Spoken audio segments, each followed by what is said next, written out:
Everyone is a consumer, and as consumers, we all have the right to be heard. In Nigeria today, as a consumer, you have all right to product information, right to fair pricing, right to return goods, right to product labeling, right to fair dealings, and a lot more.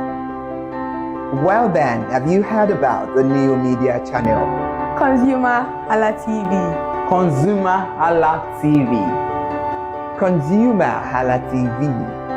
At ConsumerHallaTV, our goal is to inform and educate consumers in Nigeria with insightful news alongside development within the fast-paced world of consumers through well-researched, specialized, and analytical content. Our vision at ConsumerHallaTV is to create an engaging platform that provides right connections for meaningful brands in Nigeria, thus creating a more caring world for consumers where business thrive.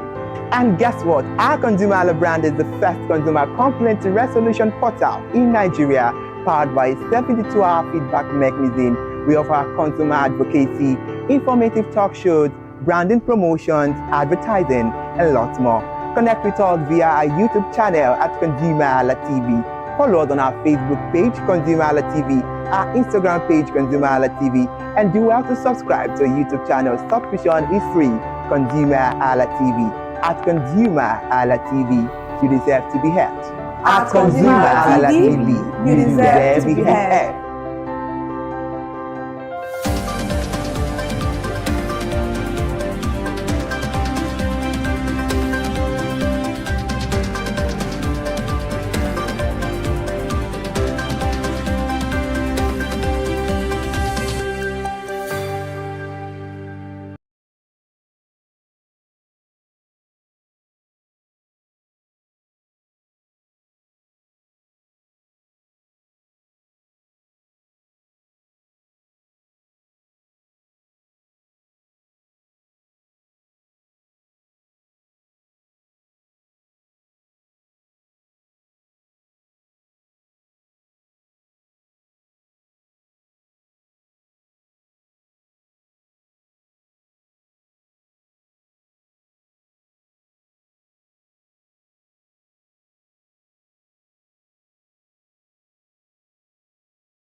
Good morning, welcome to News at 8 on ConsumerHallaTV.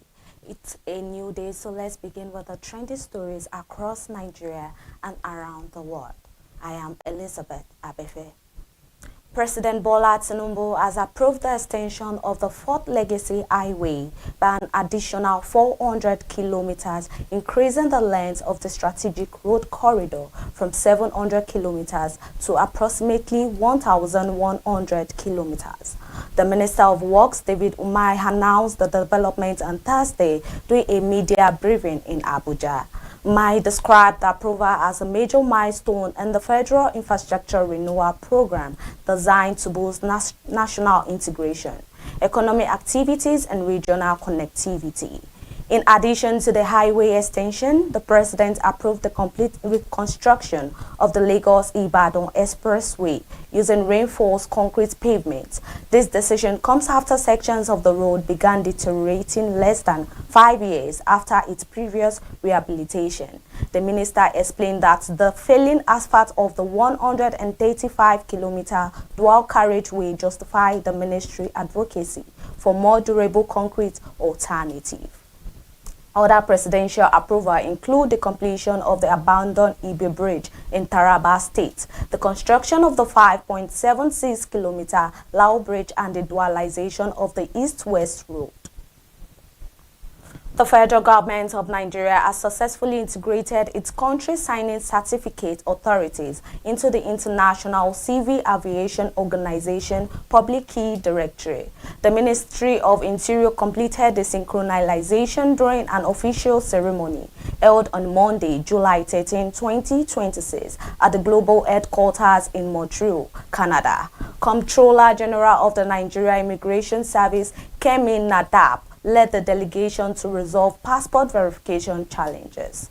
The service public relations officer, Deputy Controller Akila B, issued a statement on Wednesday explaining that the integration addresses passive authentication failure.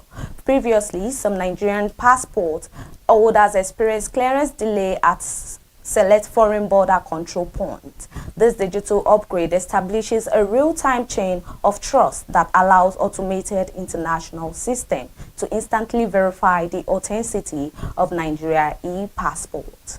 The Nigeria Immigration Service reiterated its commitment to enhancing the global integrity and interoperability of the nation's travel documents. The system integration will ensure hassle-free clearance and smoother international transit experiences for millions of Nigerians travelers worldwide. The Customs Area Controller of the Apapa Command, Comptroller Emmanuel Oshoba, has declared that the port remains entirely closed to any imports prohibited under national laws. Oshoba made the declaration on Tuesday following the successful interception of a massive shipment of illicit drugs at the port. Officers uncovered 4,143.5 kilograms of cannabis in the car, concealed inside an imported vehicle. The seized narcotic have an estimated black market value of 26.5 billion naira. The Command Enforcement Unit intercepted the contraband during a routine joint examination conducted alongside officers of the National Drug Law Enforcement Agency. Oshoba noted that the high-profile seizure reflects the unwavering vigilance of custom personnel in safeguarding public health and national security. Public Relations Officer of the Command, Issa Sulaimon, assured complaint traders that legitimate businesses will continue to receive trade facilitation incentive. Customs authorities have intensified their investigation to track down and prosecute all individuals connected to the illegal shipments. The Corporate Affairs Commission has commenced a massive enforcement exercise that put approximately 100,000 registered companies at risk of being struck off the National Register. The Commission announced the sweeping regulatory action on Thursday through a public notice published on its official social media channel. The crackdown targets corporate organizations that have failed to meet the statutory annual filing requirements. The Commission is executing the enforcement under the strict provisions of Section 692 of the Companies and Allied Matter Act 2020. Non-compliant firms have been given a final 90 days window to regularize the operational status. To avoid delisting, the affected organization must file all outstanding annual returns and submit comprehensive beneficial ownership information. A complete list of the defaulting companies have been uploaded to the Commission's official website for public verification. Management warned that any company failing to meet the 90 days deadline will be permanently removed from the register without further warning. A new report by the World Bank has revealed that approximately 79% of Nigerians remain poor or highly vulnerable to falling into poverty. The sobering statistics are detailed in the newly approved country partnership framework for Nigeria covering the years of 2026 to 2032. The diagnostic document allied the deep social and economic challenges persist despite 3 years of sweeping microeconomic reforms. The streamlined country diagnostic document indicates that 33% of the national population is ultra-poor and suffers from severe food insecurity. Additionally, 61% of citizens live below the official poverty line, bringing the total number of impoverished Nigerians to 139 million. The World Bank observed that structural rigidities and repeated external shock have limited the domestic benefits of recent fiscal overhauls. More than 86 million citizens continue to live without access to electricity, while up to 4 million young graduates enter a highly constrained labor market annually. the global financial institution urged private sector-led growth strategies to generate sustainable employment opportunities.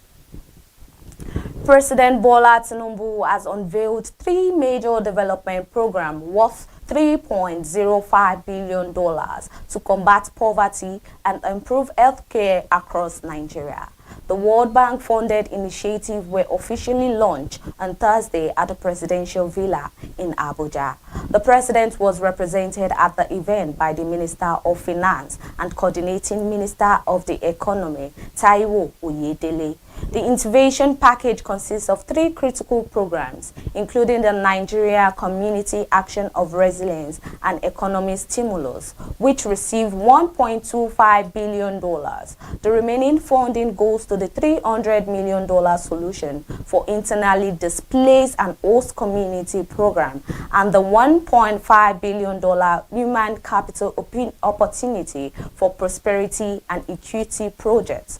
The programs are aimed at translating national microeconomic gain into tangible household benefits. President Tinubu stated that while positive results are beginning to emerge from his reforms, prosperity must be felt in every home. The overall target remains focused on improving primary health care, strengthening public education, and steering Nigeria towards a $1 trillion economy by 2030. The Central Bank of Nigeria has introduced a real-time monitoring framework to track transactions executed by Bureau de Change operators. The Apex Bank announced the deployment of a centralized electronic portal known as the Foreign Exchange Bureau, the Change Purchase Tracker. A circular signed by the Director of the Trade and Exchange Department, Aderiola Shoneko, mandated immediate compliance. Under the new regulatory directive, all licensed operators must register and upload comprehensive purchase details on the exact day transactions occur. The automated tracking system is designed to oversee the weekly allocation of up to $150,000 per eligible operator. Central Bank officials warn that any failure to upload transaction data in a timely manner will attract severe regulatory sanctions.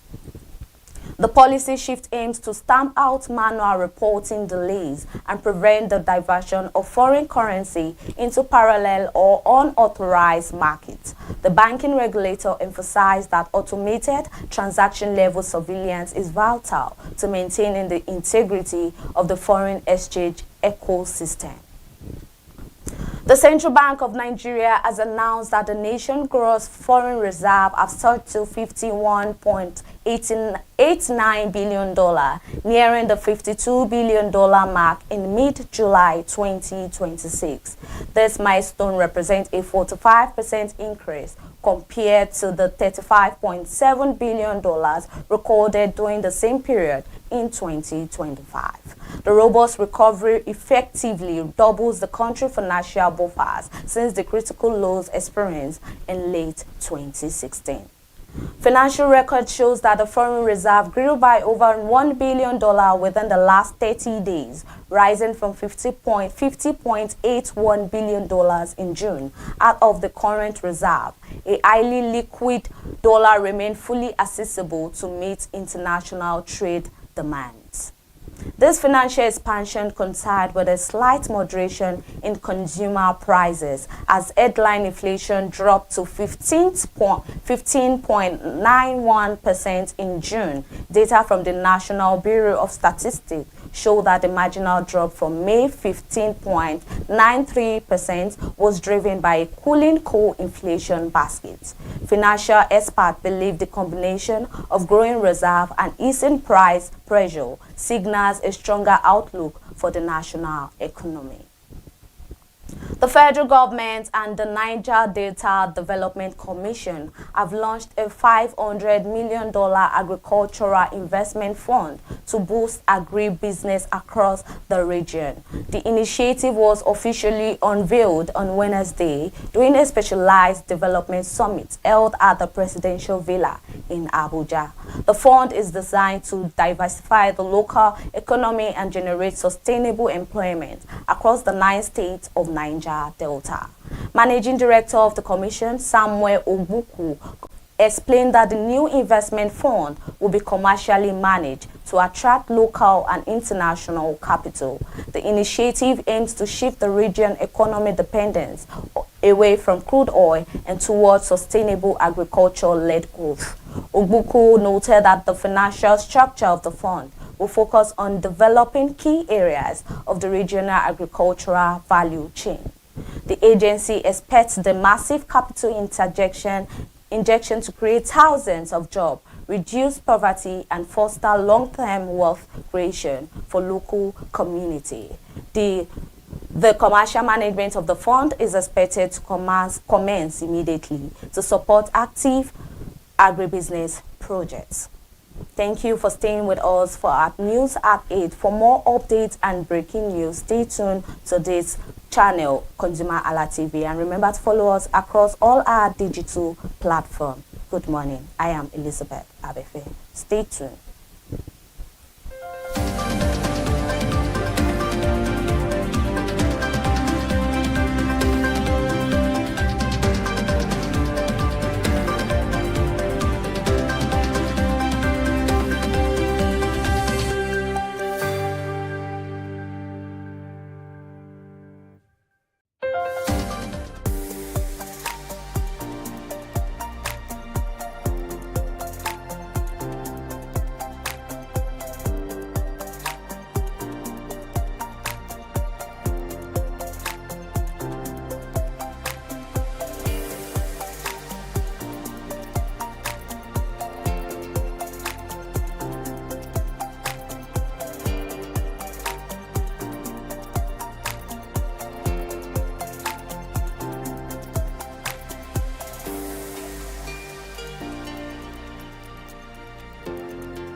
Hey there, do you know in the world today, everyone is a consumer, and as consumers, we all have the right to be heard. In Nigeria today, as a consumer, you have all right to product information, right to fair pricing, right to return goods, right to product labeling, right to fair dealings, and a lot more. Well then, have you heard about the new media channel? ConsumerHallaTV. ConsumerHallaTV. ConsumerHallaTV. At ConsumerHallaTV, our goal is to inform and educate consumers in Nigeria with insightful news alongside development within the fast-paced world of consumers through well-researched, specialized, and analytical content.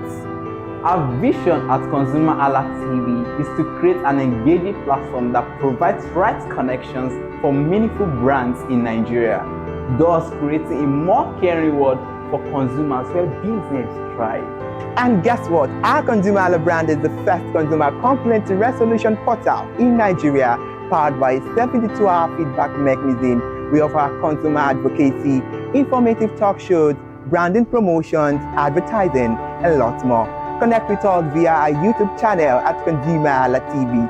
Follow us on our Facebook page, ConsumerHallaTV, our Instagram page, ConsumerHallaTV, and do well to subscribe to our YouTube channel. Subscription is free. ConsumerHallaTV. At ConsumerHallaTV, you deserve to be heard. At ConsumerHallaTV, you deserve to be heard.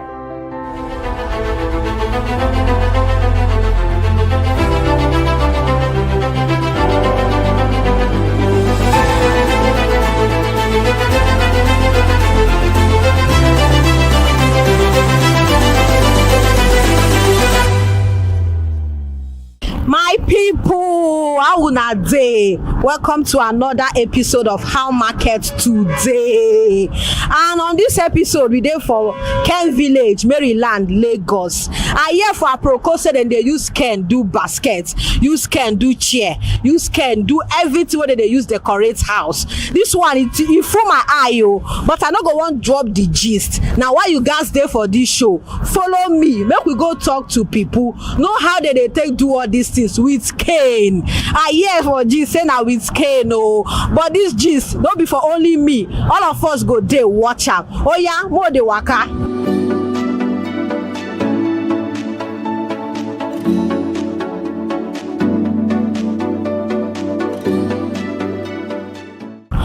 Good morning, ma. Good morning, ma. Wetin be your name? My name na Rachel.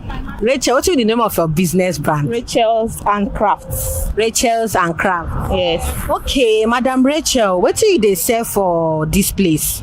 I dey sell baskets, wedding basket, laundry baskets, fish baskets. If you want to do engagement, come. We go give you different kind of baskets. For your house, so laundry, or chairs, or everything, we'll get am here. Okay, so where dey make all these things from? Na here we take dey do am. Na you dey do am? We dey do am, yes. Which material you dey take do am? We get cane, we get raffia. Okay, so how business so far? Make we start from today. How market today? Today we go first say we thank God, but the rain no really make us fit showcase our market well. So the market dey somehow today sha. Okay, between last year and this year, how market so far? Last year, by this time last year, we see better pass this one all day. So this time, they really affect us. It no make sense. The market no go well like that. So you dey talk say last year better pass this year? Yes, last year still dey more preferable. Okay, make we come back to wetin you talk. You say you get basket, you get, so show us the things, different shades wey you get. This one na wetin? Like this one, if you put onion for house, ginger, garlic, onion, and some people dey use am serve amala for party these days. Yes, so they use am serve amala for party. Okay. And na this one be the laundry wey na talk. Okay. Na 3 sizes, big, medium, small, for laundry for your house. Okay. So what about this one wey be like broom? Na flower, grass, pampas grass. Wetin dem dey use am do? Decoration. E get vase wey you go set and put. They dey very fine. Put am for house. They use am for wedding too, or your office. Okay, so wetin be the most expensive item wey you get here? most expensive? Say chair or normal basket? Anyone, put all of them join together. Na chair dey cost pass. How much it be? We get chair wey worth 800. We get the one wey be like 1 point. So We not big for this area. Oh. we no big oh. So what be the challenges now where you dey get, where you dey face for this market, for this business? As we no get shop again, no say they don scatter our shop. So rain dey spoil our market. Dey spoil am well well. He say na when we get shop, we no go even bother, we go even sell. He say na when we get shop because we go fit showcase the market well. But as e dey now na cover, now we don dey one pack again cover as the rain wan start. So na the challenges wey. This business, e dey quick spoil or e get anything wey go do am, e go quick spoil? No dey quick spoil. This rain na to change the colour, and most customers no go like if e don dey brown. They go dey look say maybe na old market, but they no go know say na the rain na change the colour. E no dey quick spoil, e dey last. So I wan ask you, when you dey sell market pass? Na December. Na December we dey show December. But now when no be December, how people dey react? We dey manage. Now na management time, but December we dey show, we dey play well well. Abi o? Yes. Okay, thank you.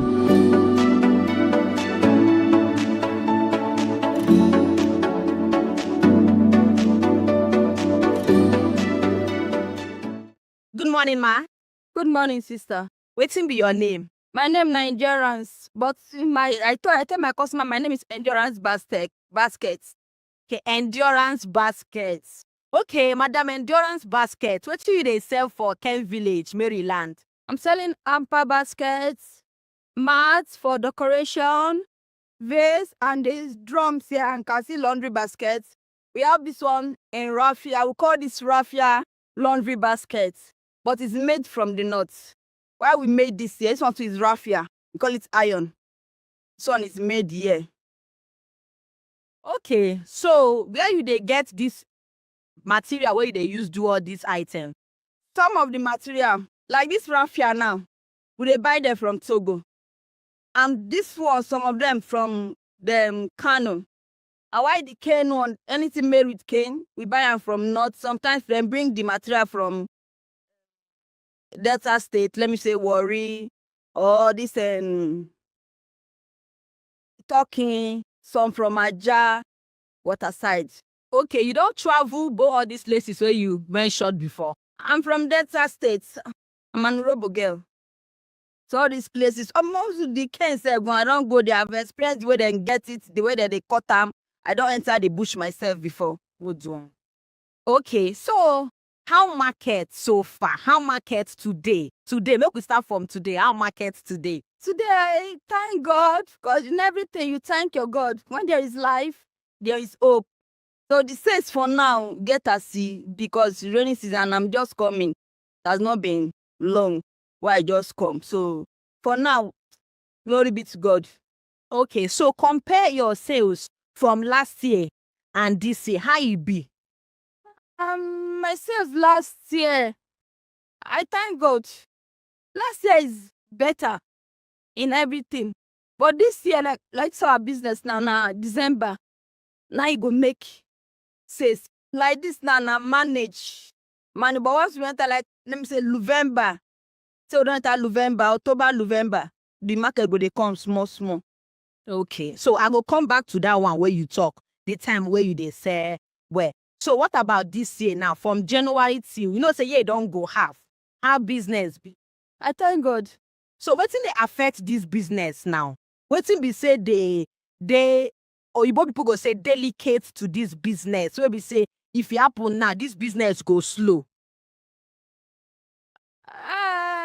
Like delicate people, I say it go slow. That is, if we not get material enough. Like last year now, material really scarce. No material. Mostly this our cane, very scarce. Maybe say no material to work. So we have to use all this rattan. They call it rattan. All this China rubber. What do they do here? So we have to use some. Make for fee do market outside because there's no enough material because of the rainy season now. They can't bring cane from the bush outside because everywhere is flooded with water. Okay, you say na December period, you dey sell November, December period, you dey sell market. Wetin be your customer reaction now wey no be that festive period? Wetin be their reaction if they come here? Their reaction, they will say that we are not in December, oh. So don't call price for me, oh. Be their reaction. So we'll sell them according to book for 50 something, take go house, come out in the morning. So if they try talk now, say this period, you dey sell them below wetin you suppose sell for December. They sell them below for this period. So how they take affect your income? How they take top up? They go all these North, Delta, all these plenty places where you call, since you dey sell them below. We have to go see, now manage. Go still manage. Take, gather money. For we gather money for now, go sell, be the day add. Because we don't almost use everything, it's finished. So that is it. And they affect. So share your challenges and your experience on top of this business. Because you see, say this business, don't be waiting person go just wake up one morning. You don't say, my go buy basket. My go, so. I mean, then when they talk and say, who they buy baskets, they try. Because not be food. Not be food though. Who they buy, who can say one buy baskets? You buy basket 5,000 naira. You buy one 3,000. You try yo. Now don't belly full. Now they buy baskets. Don't be for who never chop belly full. So you don't mention the prices now. Now make you go carry me go to the next question. The most expensive basket or item where they here. Now how much? The most expensive basket like this one now is 25,000 naira. Now be the expensive one where they among this one fairly for years so. So the least one now how much? The least one way low for years. Like this small one now. That time be this small one. For cause of say we dey now, they sell on 3,500. But December period supposed to be 4,000, 4,500. Okay, thank you, ma. You're welcome.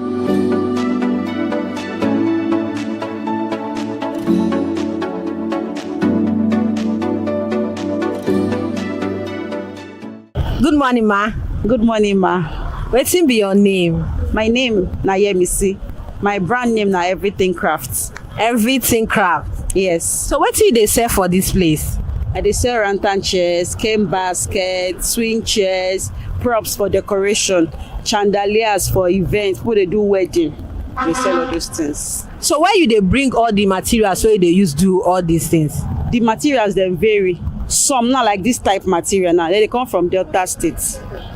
Delta State. Some they kind of come from Kano. Some na from Cotonou. So now you dey do am or you dey dey there where then they do am? Me na dem born me inside. Na my mama first start this work. So dem born me inside, they do am. God come bless me. I can't get workers too, they assist me when we do am together. So make we start for the question. How market today? Make we start for today own first. If not today, I never sell anything. Because today, no let us say the market's dull. Maybe not the economy. But for today, I never sell anything. Okay, make we check from last year and this year. How market so far? We thank God. It dey move, but not be as it did before. Where the economy never bad. But we thank God. We dey see small things they chop the whole body. Okay, so what will be your customers' reactions towards this business? You like now what thing they react to? Now price, abi the make? They react to two things: the price and the availability. As the price go up, then they complain. And availability be says material scarce to get. So if they order some market, we know they get them available. Somebody go to use and they buy all those China products, but that China, I know they last. You know, strong reach this our own. Because this one na handmade. Yes, na handmade. We start they do one by one. So now the difference be that. So what will be the most expensive item where you get here? If you show us. The most expensive for year now. Now that laundry. Okay. How much it be?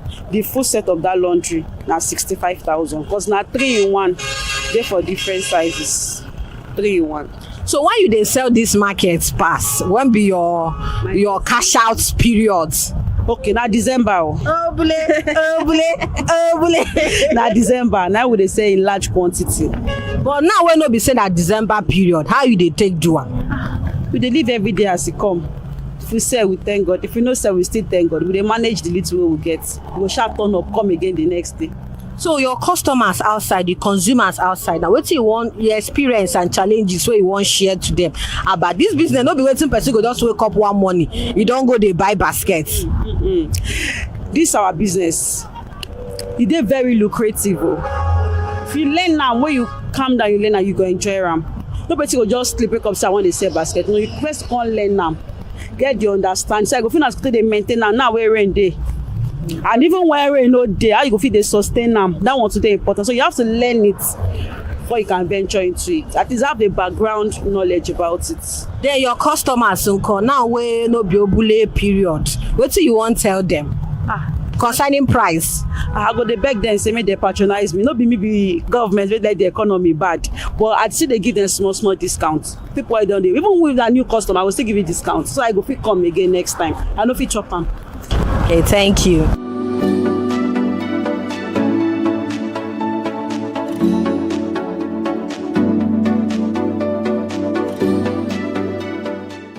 Good morning, ma. Good morning, ma. Wetin be your name? My name na Grace. Grace, wetin be your business name?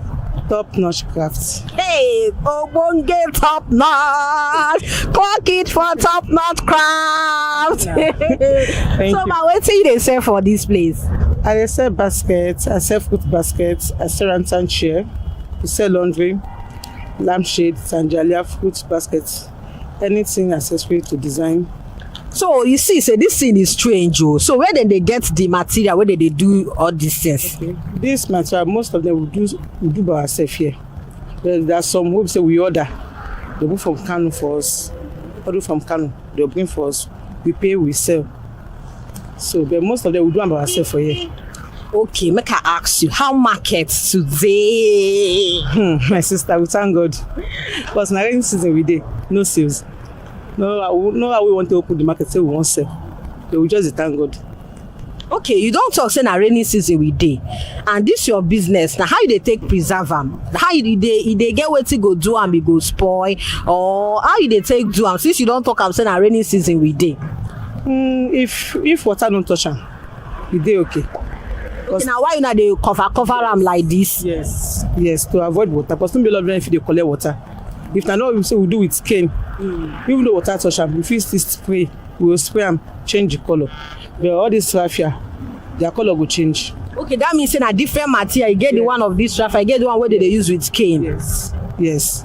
So the raffia one, luckily for us, we dey see some customers wey they will say they need that way, the one wey dey brown, wey don burn.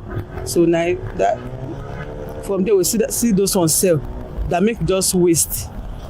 You understand? Like this one now, we paint color brown. Yes. Okay, na paint dey paint. Yes. Na so una dey do for here? Na God. So na paint dey paint this one. Okay, you fit paint to any color wey you want. Any color wey you want, you paint. Okay, so from last year and this year, how market compare am? Just do your plus and minus. Tell us. Last year market is sweet us pass this year. It's sweet us pass this year. Because no space, no shop, no store again. Where before we dey outside, sunshine we dey outside. We just dey thank God. Okay, so tell me how your customers dey take react. You know, say person no go just wake up one morning, you say na basket you wan come buy, you go call your price, you go do your plus and minus. How dey take react? My sister, na beg we dey beg them. You know dey beg for you? Na beg we dey beg o. We no fit do shakara o. We no dey island, we no get shop. So make na help us buy. We no fit chop am. No be rice and beans. Make na help us. Pikin dey house, we go parents. You understand? So na so we dey do am. We need to pamper our customer. So they know us she get pride. We no follow am buy again. No. Because without them, we no fit chop. Without us, then so they no go chop. We help each other. So na so e be. So when you dey sell business more, when be your cash out period? My sister, na December. December. And so now when no be say na December wey we dey, how you dey take do am? God still dey do am. God dey sustain us. That is why I would say if you dey do one business, make you keep something for rainy season. And na that rainy season we dey like so. You understand? We need to keep. Because as rain dey fall now, we no sell anything since morning. So we thank God. We still dey thank God. So if you dey get, dey save. So if rainy season starts, e no go too weigh you down. Okay, say new for this business now. So share your experience, the challenges where you dey face, from where you dey buy am, from customers. Just tell us wetin you don see, wetin your eye don see. My sister, we dey get many challenges because sometimes materials dey fuck up, especially if you get order your customer ask for, who you give, because you no fit do everything by yourself. Who you give work when they go fuck up. If customer call you, you go lie small, you go talk to small. You understand? Nobody dey perfect. So madam abeg, oga no vex. You understand? They no fit go another place. Also they wan go, nobody dey perfect. They will still look, make a change. So if you no wan lose your customer, you go still dey beg them, and you go try make they meet up with time and work wey dem give you, so you no spell your name. Thank you.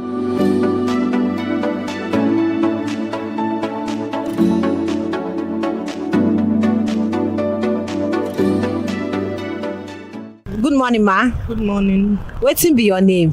Rufiat. Rufiat. Yes. Okay, so wetin una dey sell for this place? We sell rattan. You can see chairs and swings, a lot of furniture like this. You can see it, and we have it in varieties of colors. Okay, where una dey get the material wey dem dey use do this thing? The materials is an imported materials because it's rubber. So it's an imported material. Okay, this one na rubber? Yes, it's rubber.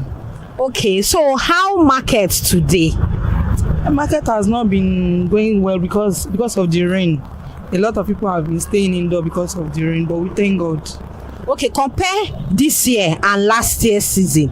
How e dey be? We thank God, Sha. That's all I can say. Thank God, because we have not really done the calculation of last year compared with this year, and this year has not come to an end, so I can't really say.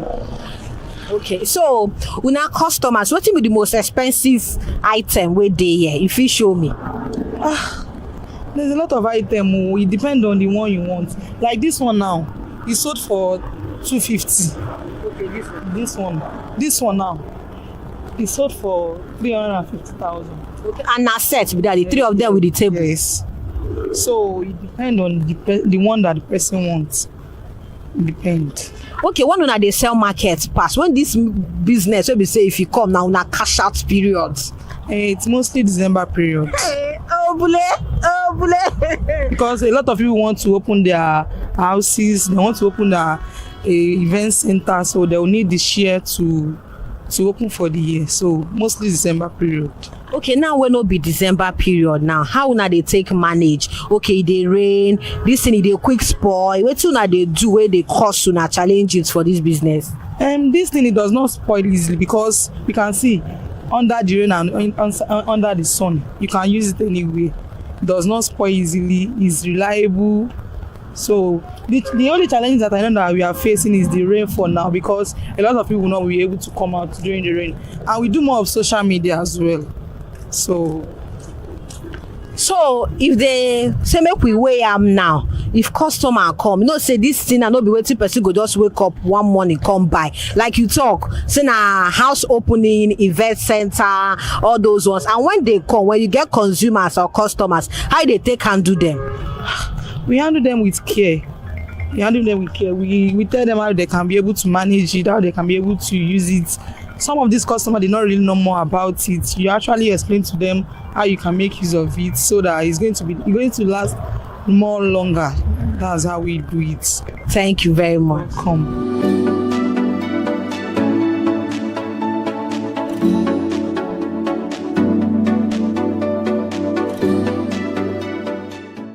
My people, una don see wetin we come Ken Village, Maryland, Lagos. Use our eyes see. This one na wetin dey call something unusual, because wetin we see today now mostly wetin dey use hand do. People talk say market e dey go well o, some talk say e dey go slow, some talk say na only obule period wey dem dey sell. All joy na still business dem dey do. So for you to dey see this kind program more, your eye need to stay for this program well o. Subscribe to our YouTube channel, follow all our social media platforms, Instagram, Facebook, TikTok, ConsumerHallaTV. My name na Elizabeth Eze, and na me dey bring una ogbonge gist on how market today. See you on our next episode on how market today. Bye bye for now.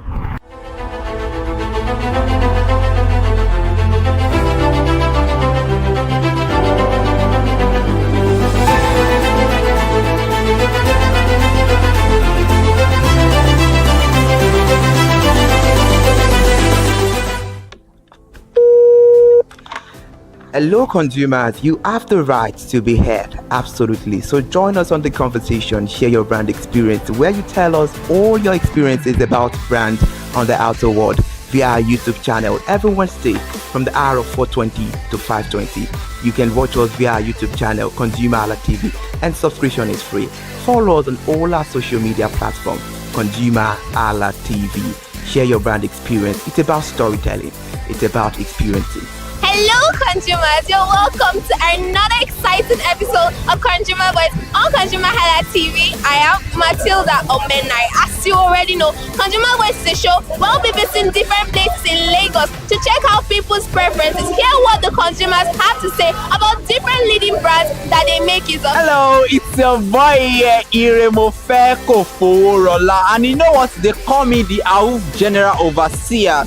Every day is a blessing and it is meant to be enjoyed maximally with AWUF packages that put a smile on our faces. And guess what? That is why this show AWUF is for you. You can get to know about trendy market slashes, promos, offers and juicy deals that put a smile on your faces, and you can always enjoy them maximally. And you know one thing that is so interesting about this show? It is a blend of English and Pidgin. As I dey run you English, now I go dey marry am with Pidgin, make am spicy. So catch me every time on the show to enjoy more about trendy AWUF packages. Public service announcement. Hello consumers, I am Kikelomo Ajibola and welcome to the Scam Alert segment on ConsumerHallaTV. Scam Alert educates viewers about various scams affecting consumers. We learn tips on how to identify fraudulent activities and provide advice on protecting our personal information. We aim to raise awareness and empower viewers to avoid falling victim to scams. We cover various topics such as phishing, identity theft, fraudulent investment schemes, and many more. You want to catch up on how these scammers invade our lives? Join us every Tuesday by 12:30 p.m. for Scam Alert on our YouTube channel at ConsumerHallaTV. Subscription is absolutely free.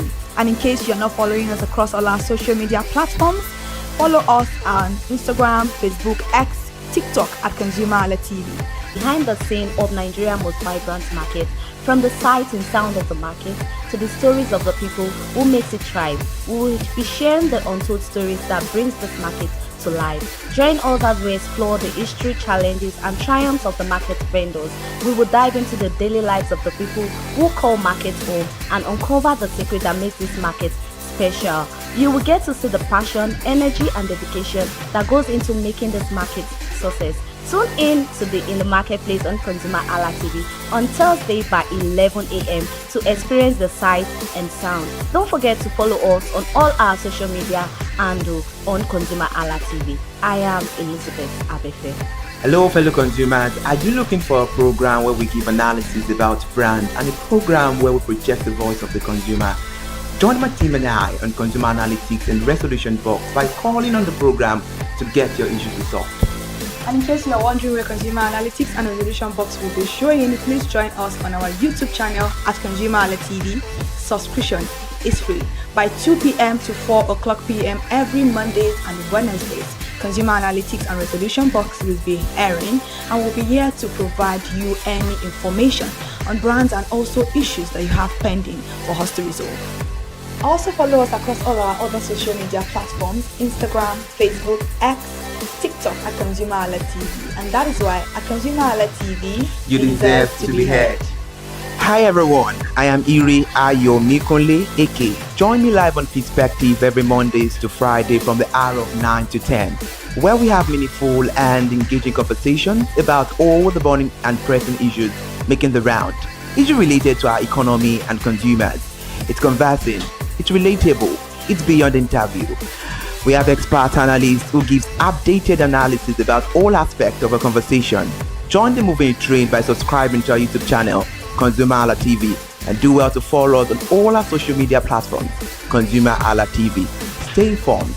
Thank you. I am Matilda Omenai. As you already know, Marketing is the show where we visit different markets across Nigeria, Lagos, to check out the prices of different things, ranging from household items to foodstuffs to cosmetics, electronics, every other thing. In a world of hustle and bustle, entertainment keeps us alive. And that is why at ConsumerHallaTV, we ensure you enjoy all around 360-degree entertainment program.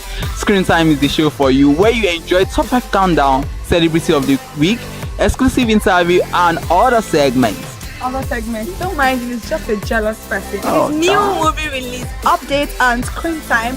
I'm going to enjoy myself because this is my favorite time on the program. I get to recommend good movie for you, and I'm also waiting for you to recommend movies to me also in the comment section. Screen time is not just all about entertainment, it is relaxing and also educational. So that is why we are bringing to you Screen Time on ConsumerHallaTV. And in case you're wondering where to join us every Mondays by 5 o'clock p.m.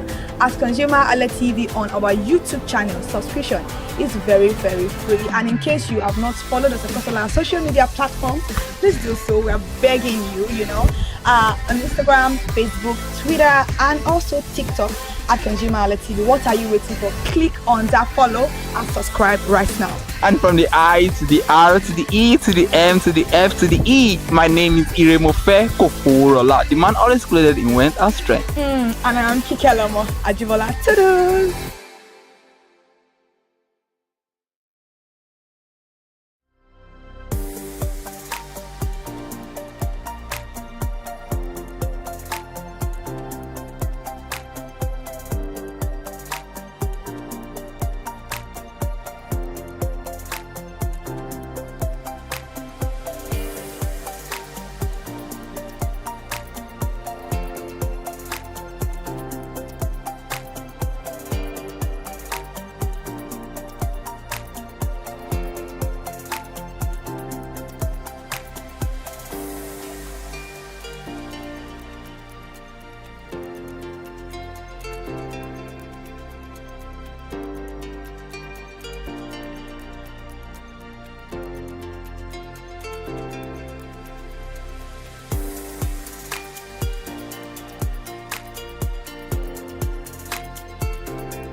Hi people, my name is Mo Fakorede and I am a filmmaker and a film director. and you're watching ConsumerHalla TV. ConsumerHalla TV is everything consumer advocacy, consumer rights, everything that has to do with consumers. On this TV, you'll watch, you'll learn, you'll be educated, and you'll be entertained. Keep watching ConsumerHalla TV. My name is Olubukola Ozone, a photographer and a social media enthusiast. You're watching ConsumerHalla TV.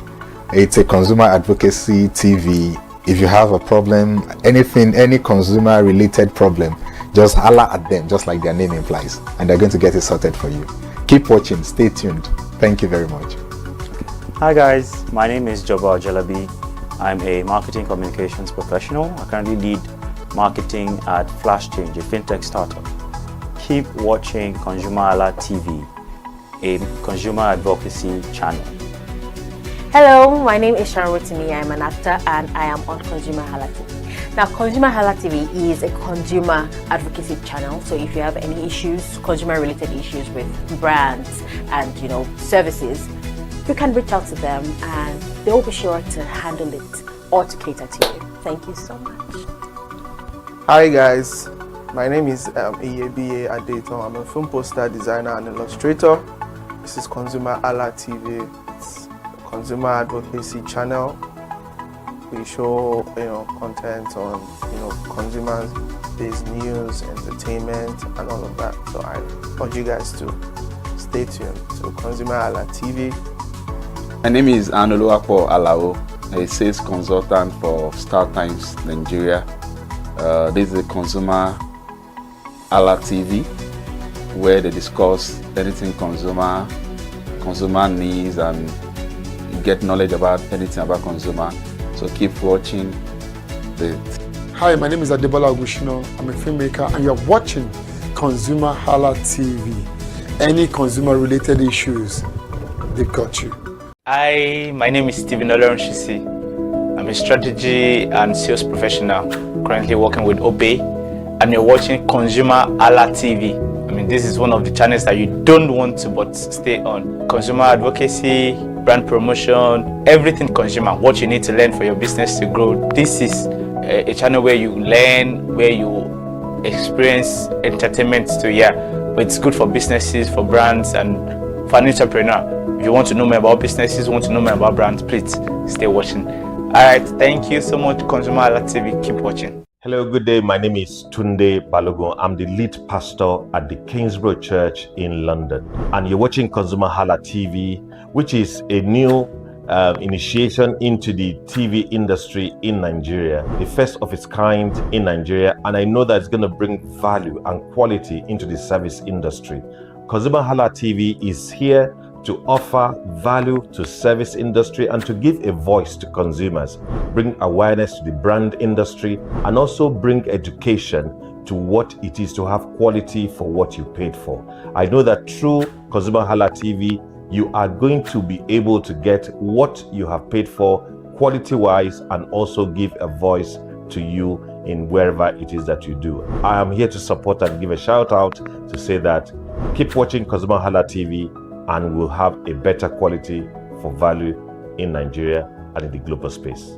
Please continue to watch ConsumerHalla TV because it is here to make things work better for you. It is on this note that I would like to say a big congratulations to the chairman and CEO of ConsumerHalla TV, Pastor Tunde Olufowora, and all the staffs of this great organization. Thank you for what you do. You are making things happen for us, and I pray that God bless you. Thank you. Hello, my name is Toyin Balogun. I'm here to give a shout out to ConsumerHalla TV, #1 platform helping you to shop smart, spend wisely, and live better. Anytime you have any kind of issues with your shopping, or you want to know a very honest review, please contact ConsumerHalla TV, here to help you. And please join the community where we can all make life easy and better for all of us. Hey there, do you know in the world today, everyone is a consumer. And as consumers, we all have the right to be heard. In Nigeria today, as a consumer, you have all right to product information, right to fair pricing, right to return goods, right to product labeling, right to fair dealings, and a lot more. Well then, have you heard about the new media channel? ConsumerHalla TV. ConsumerHalla TV. ConsumerHalla TV. At ConsumerHalla TV, our goal is to inform and educate consumers in Nigeria with insightful news alongside development within the fast-paced world of consumers through well-researched, specialized, and analytical content. Our vision at ConsumerHalla TV is to create an engaging platform that provides right connections for meaningful brands in Nigeria, thus creating a more caring world for consumers where business thrive. And guess what? Our ConsumerHalla brand is the first consumer complaint resolution portal in Nigeria, powered by a 72-hour feedback mechanism. We offer consumer advocacy, informative talk shows, branding promotions, advertising, and lots more. Connect with us via our YouTube channel at ConsumerHalla TV. Follow us on our Facebook page, ConsumerHalla TV, our Instagram page, ConsumerHalla TV, and do well to subscribe to our YouTube channel. Subscription is free. ConsumerHalla TV. At ConsumerHalla TV, you deserve to be heard. At ConsumerHalla TV, you deserve to be heard.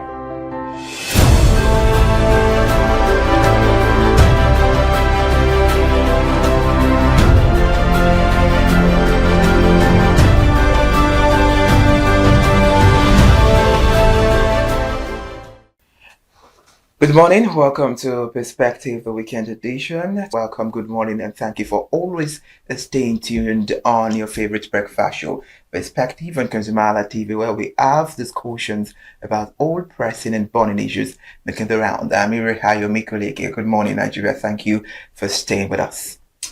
All right, good morning. Welcome to Perspective this Friday morning. Once again on ConsumerHalla TV. I am Kike Lomo Ajibola, and right here we're discussing issues that are making the round, issues that all of us as Nigerians, whether at home or in the diaspora, need to know about. Thank you so much for joining the conversation once again this morning. Good morning, Kike. Good morning. It's a raining Friday. Hope the rain did affect you. A little bit, but then we have to get to work. Okay, all right, let's get to it, Ernest. Now, this morning, we'll be having a very sensitive conversation, just like Kike said, and we'll be looking into why are consumers paying more for electricity, where does the money go, who is accountable, and what reforms can deliver reliable power. That is what we'll be having on the table. And now going into it straight, Nigeria electricity crisis has once again come under intense scrutiny after figures released by the Nigerian Electricity Regulatory Commission (NEC) show that electricity distribution companies collected 801.16 billion from consumers between January and April 2026, despite a month of widespread blackout, unstable electricity supply, and growing public dissatisfaction. And across the country, households and businesses continue to grapple with estimated billing, inadequate metering, rising tariffs, poor customer service, and prolonged outages. Businesses are spending more on diesel, petrol, and alternative energy, while consumers continue paying higher electricity bills without enjoying reliable supply. Industry experts argue that distribution companies cannot distribute electricity they do not receive from the national grid, while consumers insist they are paying more for increasingly unreliable service. So where exactly do consumers' money go? Who should be held accountable for Nigeria's persistent electricity crisis? And what reforms can finally deliver the reliable power Nigerians have been promised? To help us answer all the sensitive questions, we're joined first by Dr. Toby Oluwatola. He's an energy policy strategist partner at AP3 Advisory and the Chief Executive Officer of the Tao Technologies. Good morning, Mr. Oluwatola. Thank you for joining us on the conversation. Thanks so much for having me. And first of all, a shout out to the team at ConsumerHalla TV. My dad worked most of his life, the latter part of his career at the Consumer Protection Council, and he was a very passionate advocate of the consumer. He still is, even though he's retired. So it feels very personal to me to come here and help advocate for the consumer. So thank you for the work you do. That's great, Mr. Oluwatola. We are happy to have you on this conversation, and we are looking forward to your insight because this is a very important conversation. Because when we're talking about electricity, absolutely, when there is stable electricity, then there is productivity, and we most of the times we hear that a lot of billions of naira are being pumped into the sector, but Nigerians are not enjoying it. And recently, Nigerians heard that DISCO collected over 801 billion naira in just 4 months. Yet many communities experience daily blackouts. So how do you explain this contradiction? Let's begin our conversation from there. Okay, thank you very much, and I'm very grateful again for this opportunity. Let's start at the very beginning, and I'll use one day as illustration. So I will use June 28th at this year as illustration. I received numbers from the system operator, and I'll just quote them to you, just so you get a sense of what happens on the grid. So on June 28th this year, we generated 4,400 megawatts. 4,400. Now, out of that 4,400, we 399. Are you there? 399 was lost on the transmission grid.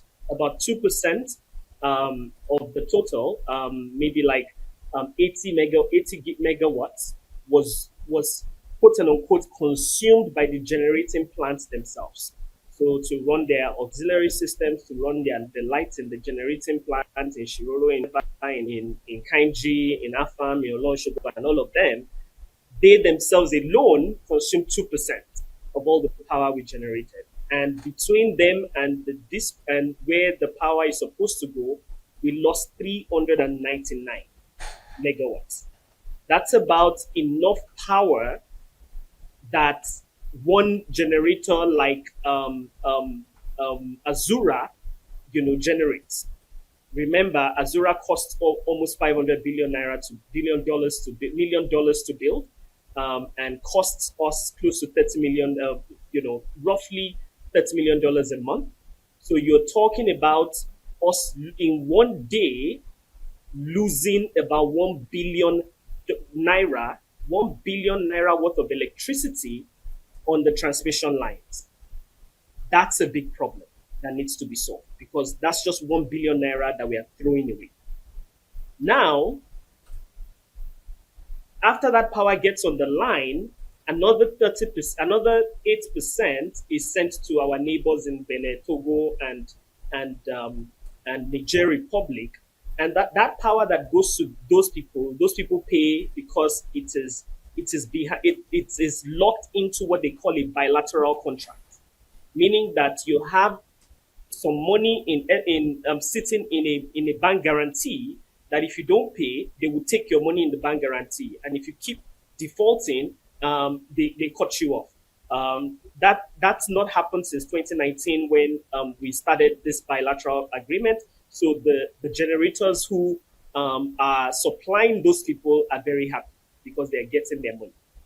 Now, another 228 is sold directly to businesses.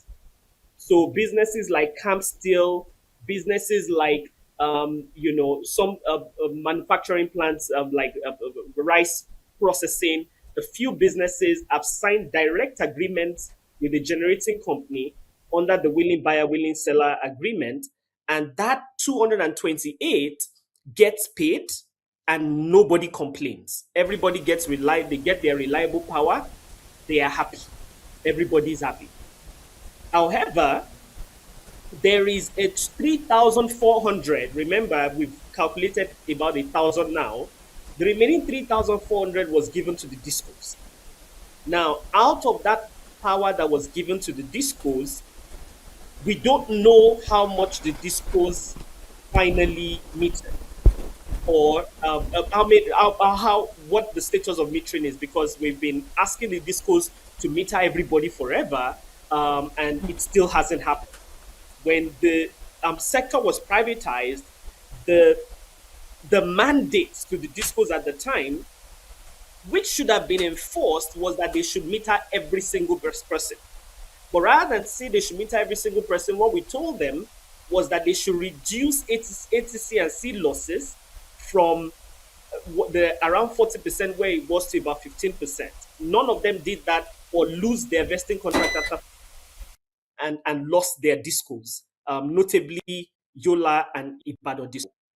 But you still have a situation where that 3,400 that we speak of, we still say that you yourself just quoted a number where you said they billed 1.1 billion and collected 800 billion, meaning that they lost about 300 million of the money that they were supposed to collect. But then there's the ones that they didn't even see at all because the thing was stolen, there was power theft, or there was an illegal connection that they didn't even bill at all. So these are the big challenges in the sector. So when you think about another 40% of that 3,000 megawatts getting lost, that's somewhere in the neighborhood of another 1,200 megawatts. That's like $130,000 a month. That's about 4 billion a month that is getting lost to discos not being able to collect. So the first thing we need to think about is how do we plug the leakages? That's the first thing the sector needs to do. And the answer to that is quite simple: transparency.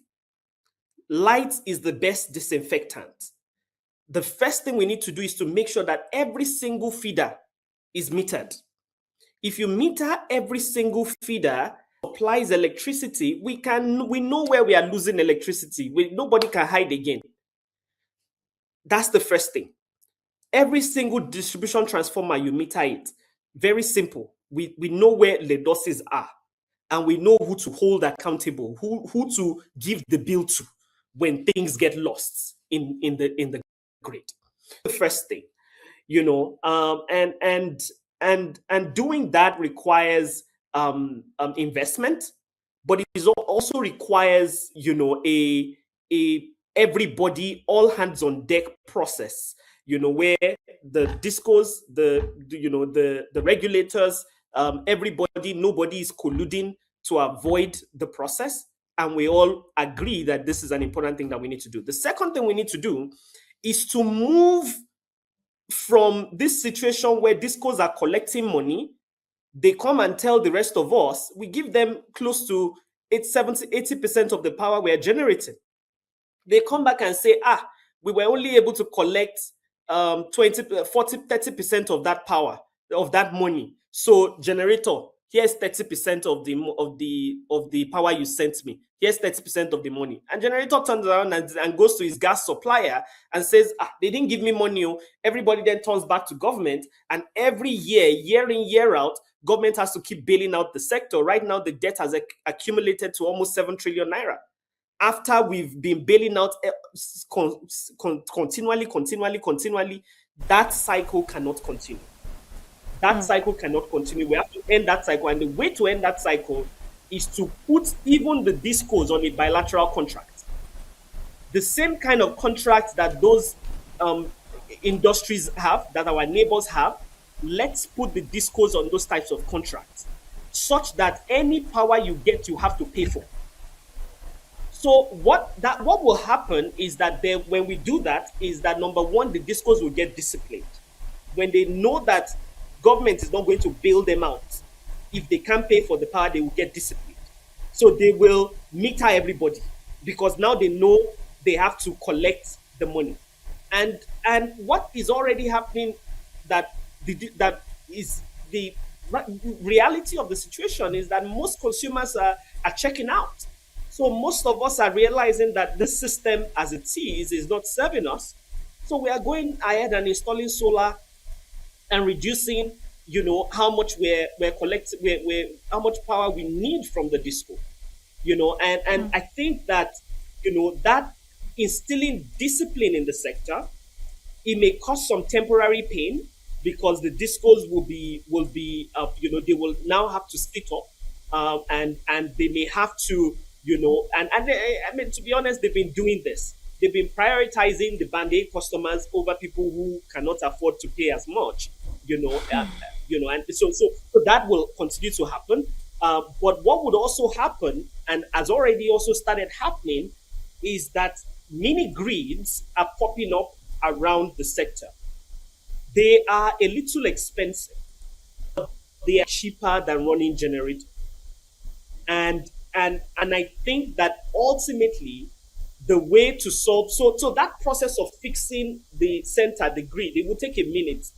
But us creating centers of excellence, just like ABBA has created, where even when the national grid goes down, ABBA is still supplied because they have a mini grid that is somewhat insulated from what's happening, from the lots that is happening in the main grid itself.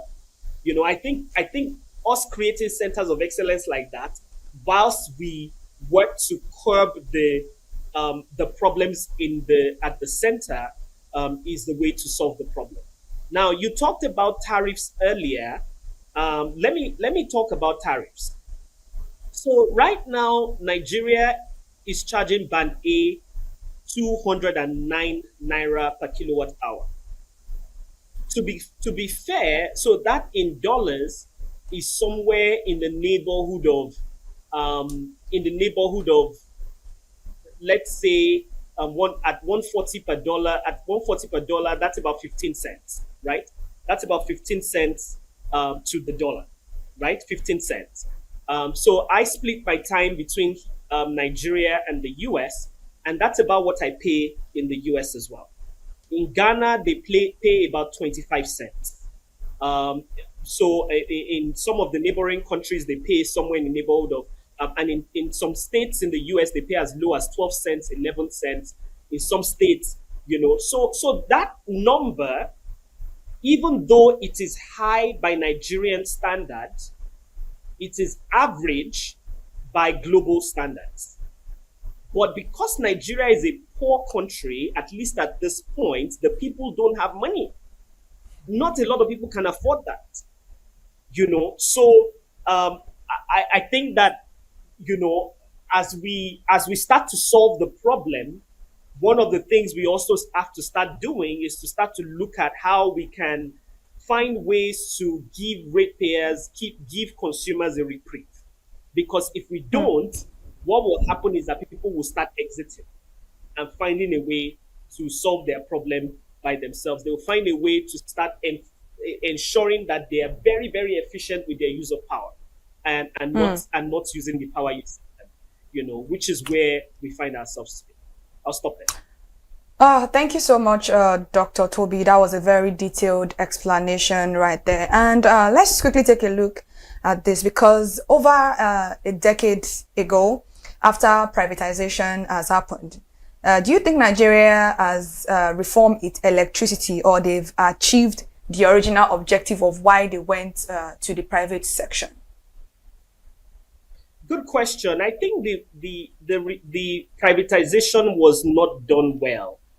There were several decisions that were made in the privatization that have come back to bite us in the rear end. And I'll explain what I mean by that. When we were going to privatize, we had the choice of doing a market design that enforces commercial discipline. Let me explain what I mean. We had a choice of doing a market design that says that, okay, you now own a disco. Go ahead and negotiate with the generating company, sign a contract with generating company, and be responsible for the contract you sign with the generating company.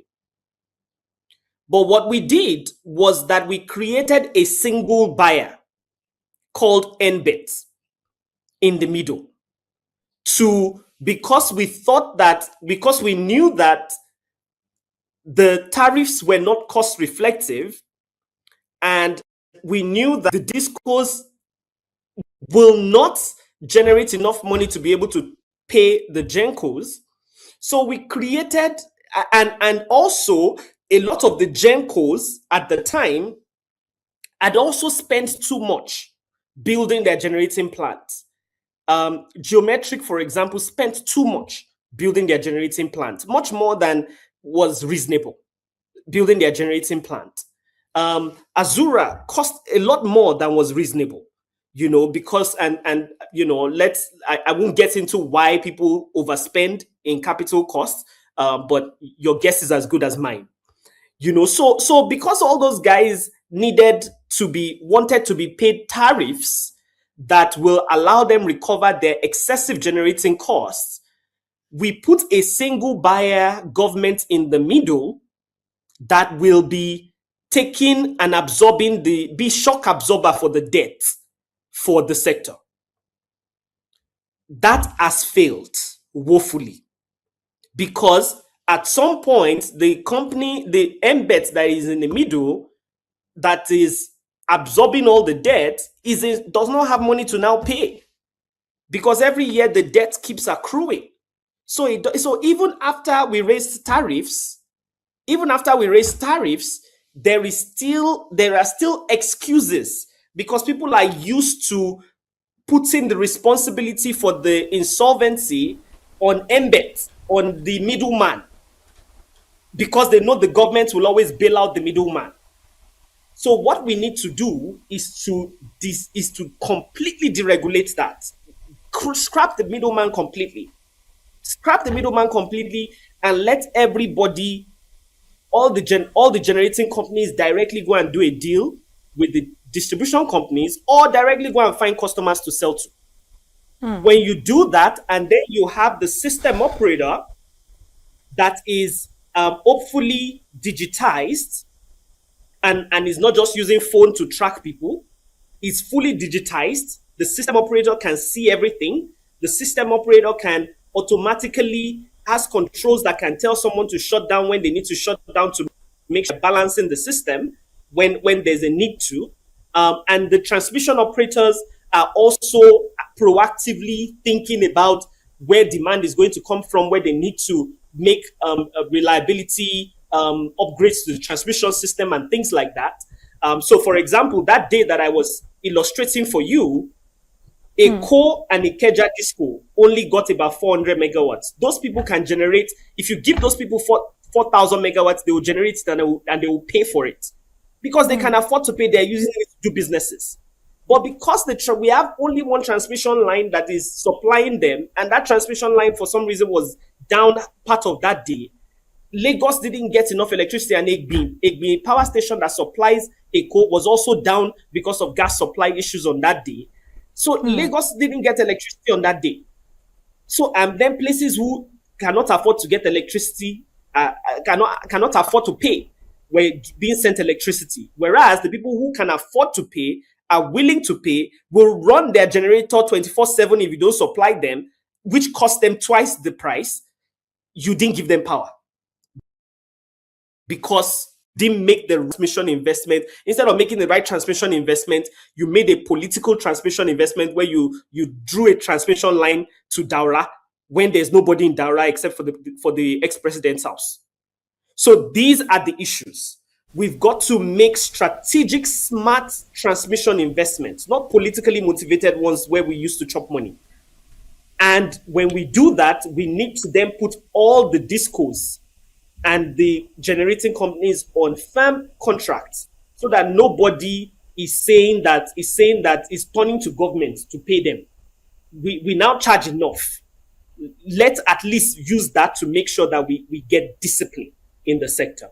When discipline comes and competition comes, hopefully prices will come down eventually.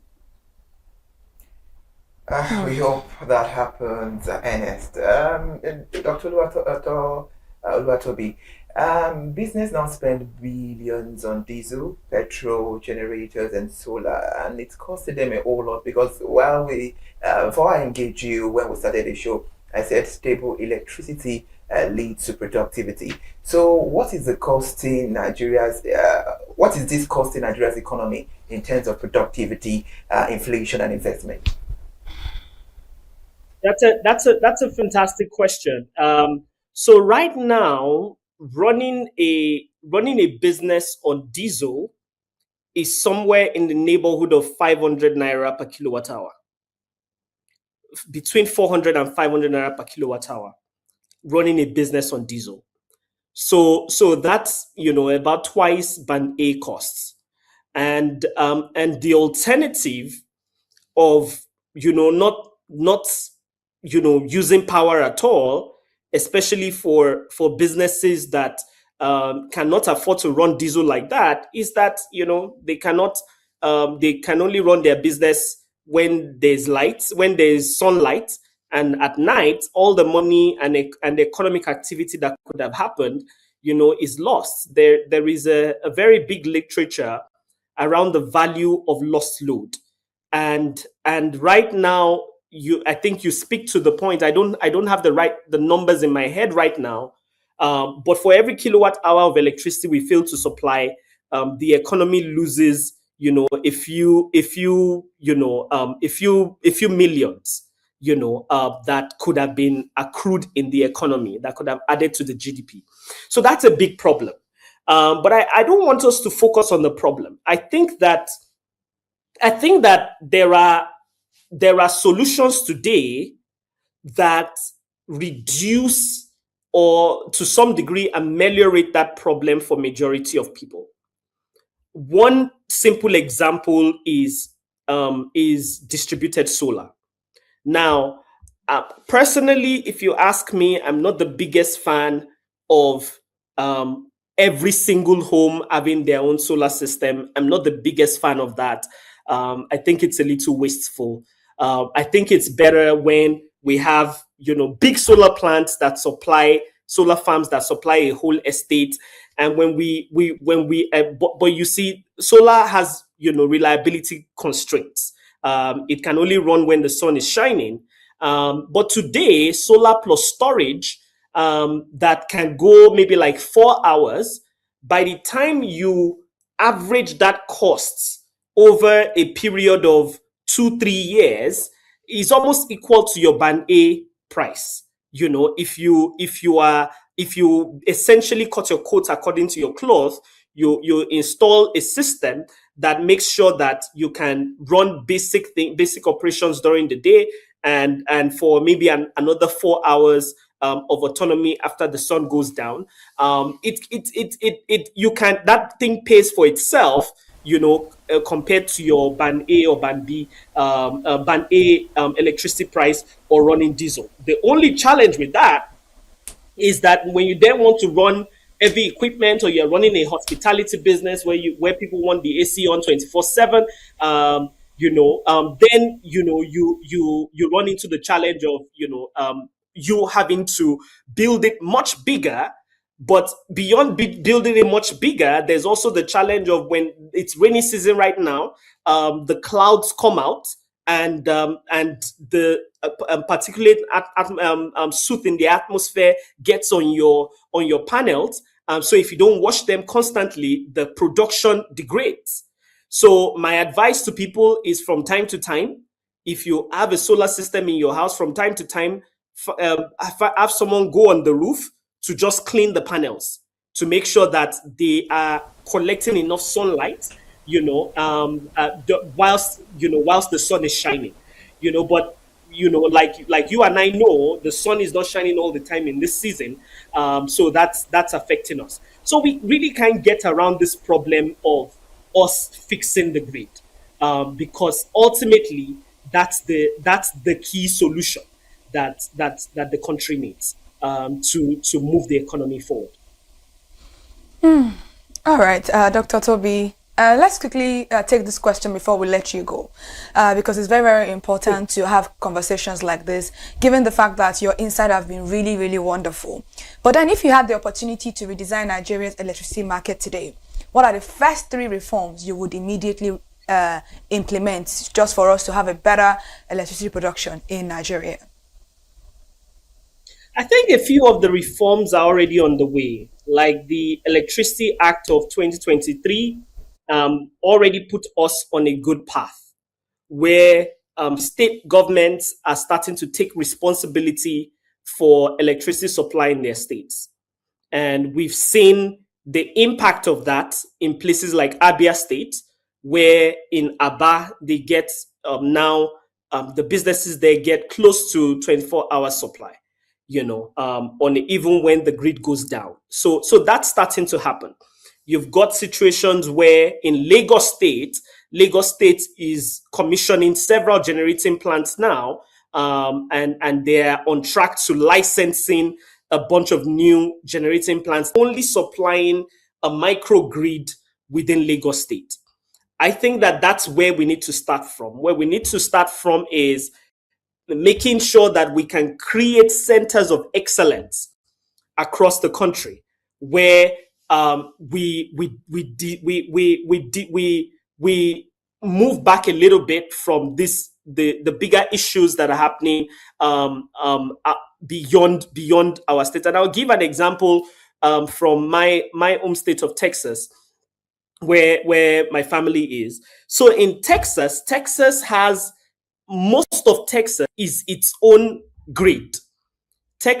Majority of Texas is not connected to the rest of America's grid. And the way Texas has designed its own system is to make sure that on every given day, all the generating companies are competing to put electricity on the grid. Now, Texas has a transmission company that constantly is making plans and making sure that every generator, when it connects to the grid, the power can get to whoever needs it.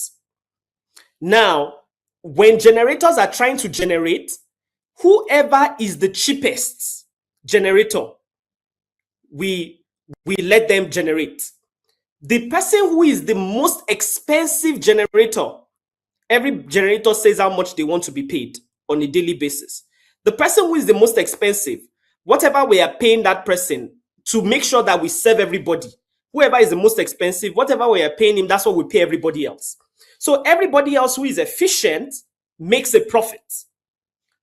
And it forces that guy who is the most expensive to drop his prices. And by that kind of competition, it forces prices to come down.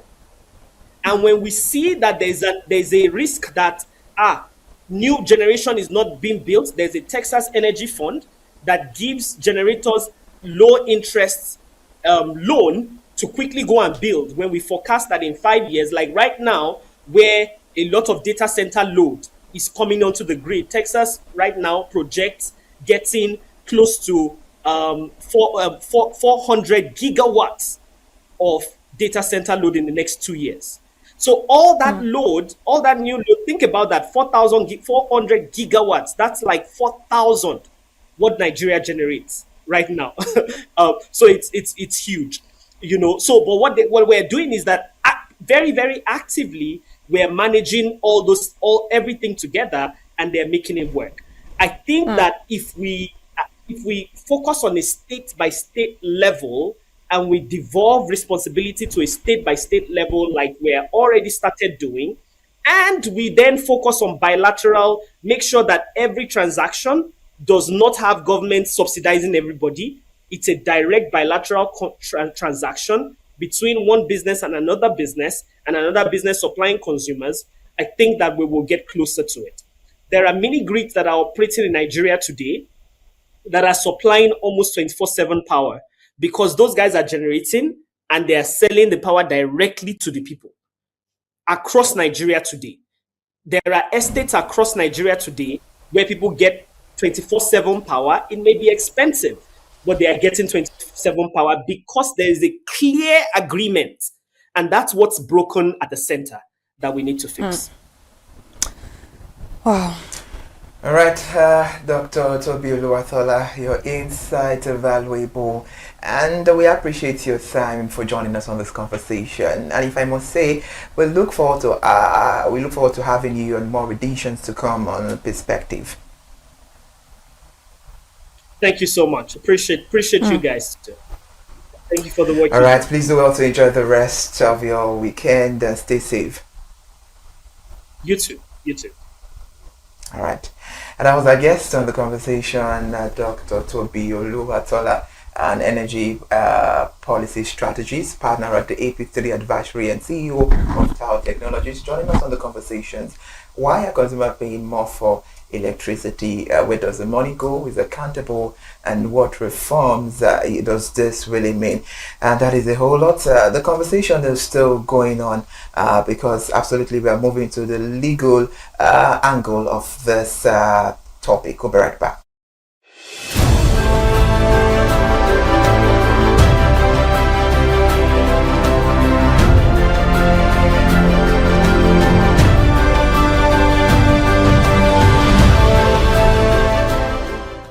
We're still having the conversation on electricity because it's a very sensitive matter. And Kike, our guest earlier on, Dr. Tobias, gave us an overview of how the issue is all around that. But right now, we have to look at the legal angle of this conversation. It's important. And examining this issue from the legal and regulatory perspective, joining us now is Israel Aye, is an energy lawyer. Thank you for joining us, Ms. Barrister Israel. Okay, Israel is just enough. And the last time I joined Hala, I'm not sure it was a video call, so I wasn't prepared for a video call. So my image there is probably how I would have looked like, but that's fine. I'm here. And I hear you want to have a legal conversation. I'm not sure there is a legal conversation, but let's go on. Okay, all right, now let's begin it. About this issue, it's very, very important because a lot of Nigerians are not enjoying electricity if we have to be candid with ourselves. But many Nigerians believe they are paying for electricity they never receive. Legally, the consumers have enforceable right when supply consistently falls below expected standard.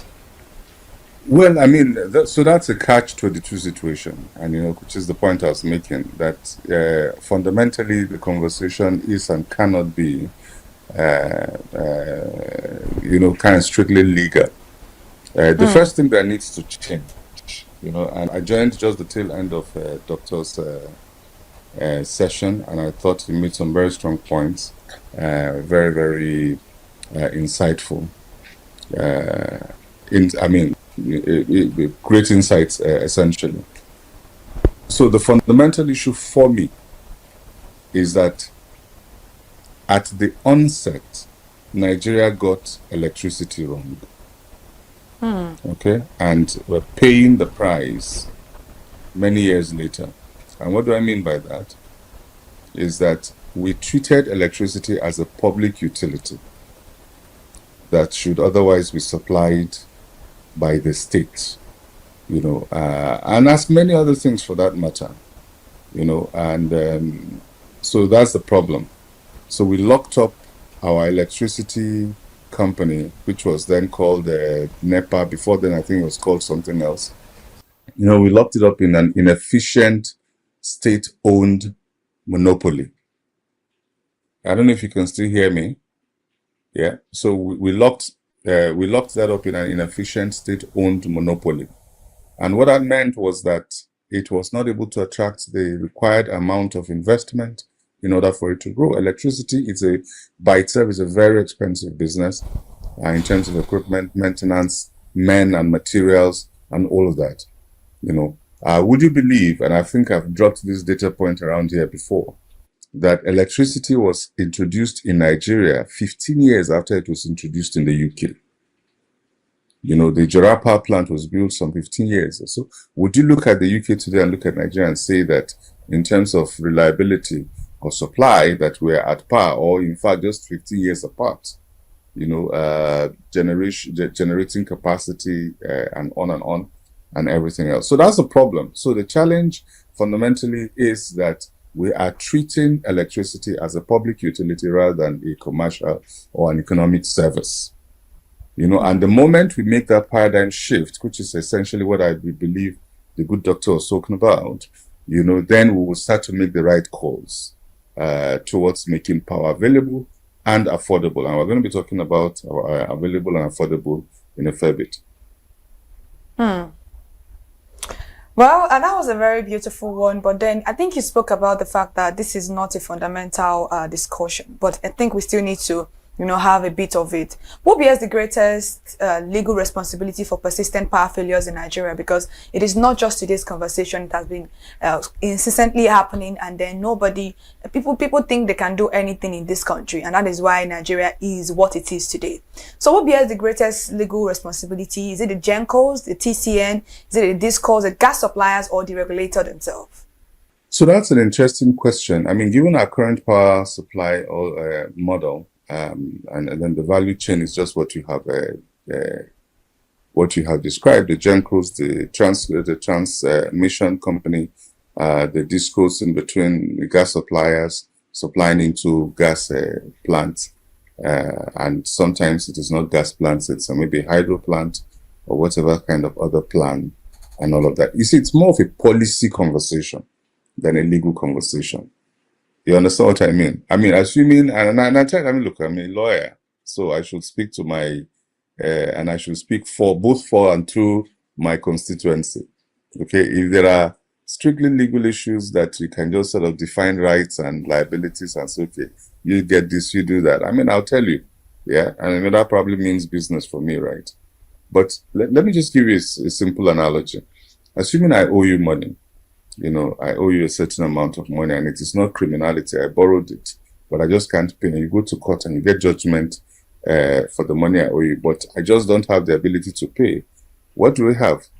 That's bankruptcy already, right? Exactly. They're not going to lock me up because I owe you money. So if we're getting into that conversation, who owes what? Is the value chain that is broken.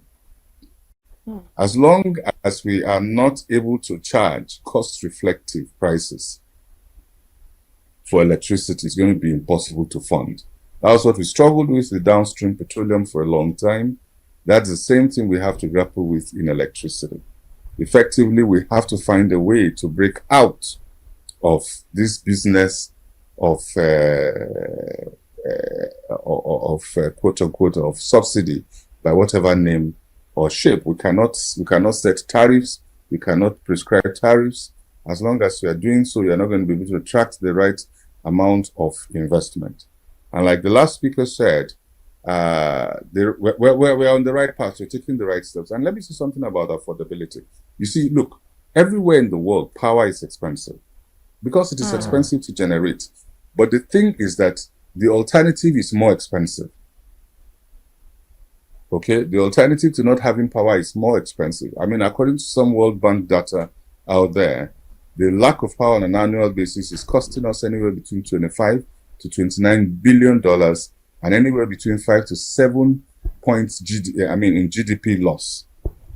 So even in terms, even for those who use firewood has been, arithmetically determined to be more expensive than even the most form or type of expensive supply. So energy poverty is the bane of our society. And so sometimes when we're talking about affordability, we're still talking about affordability relative to where people are, relative to our general level of poverty.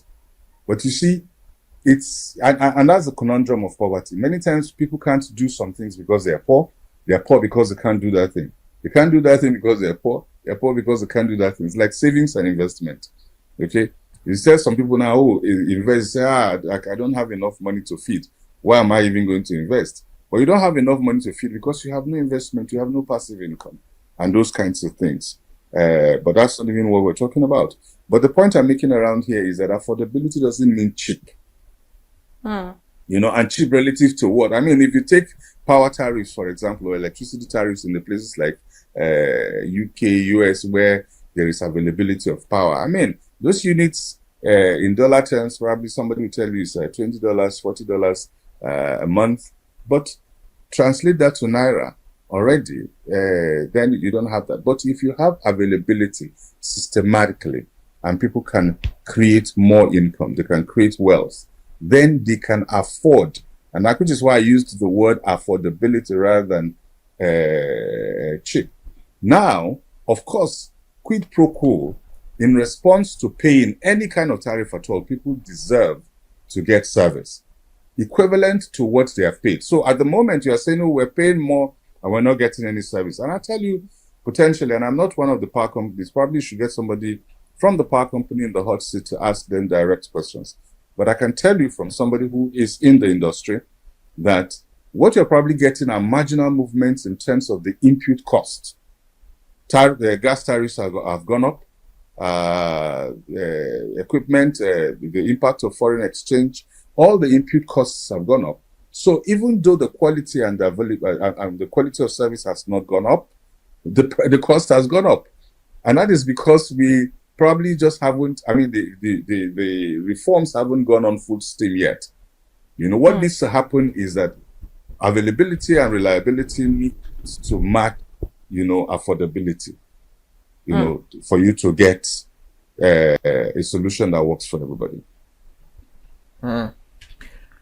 All right, Barrister. Now taking it to when we started the conversation, you said Nigeria got this issue of electricity wrong from the onset, and since we've gotten it wrong from the onset, there have been a whole lot of misconception, and one of them is, estimated billing. A lot consumers get that right from time, even while growing up. Our parents always say, "What are we using? There is no light. Why are they bringing those bills?" So now it's still happening. So can consumer successfully challenge estimated billing in court, and are existing dispute resolution mechanism working effectively? Well, again, I mean, you're asking me questions that you probably should be asking to some other people. And I'll tell you what I mean by that. I haven't had the occasion to challenge it as yet. And somebody who probably will be able to discuss that will probably be the NEC at the moment. But from the information available to us, public source and all, yes, as a matter of fact, I think in the last month or two, the NEC had ordered a refund of about a month or two, or some sort of a refund of about a month or two to Band A users, because then they charged and collected Band A tariffs, but did not supply quite Band A. And then the NX said, no, you have to return the power units and the like. So all those things are working within a general framework of inefficiency. What we need to do is to then make the system generally more inefficient, and then the dispute resolution mechanism will be more effective. I mean, if I went back to my my earlier analogy, assuming I owe you money, but I have a massive yacht where I'm flangering on the lagoon and I'm lounging there, and I owe you $250 million. You can come after me and collect my yacht and use it to pay your. Do you understand what I'm saying? So let us get the system up and running, and let it be efficient. Let there be sufficient collection. Let there be liquidity in the market. Right now, the market is largely liquid. Let there be sufficient liquidity. I mean, I hear you people say, "Oh, 820." 820 doesn't.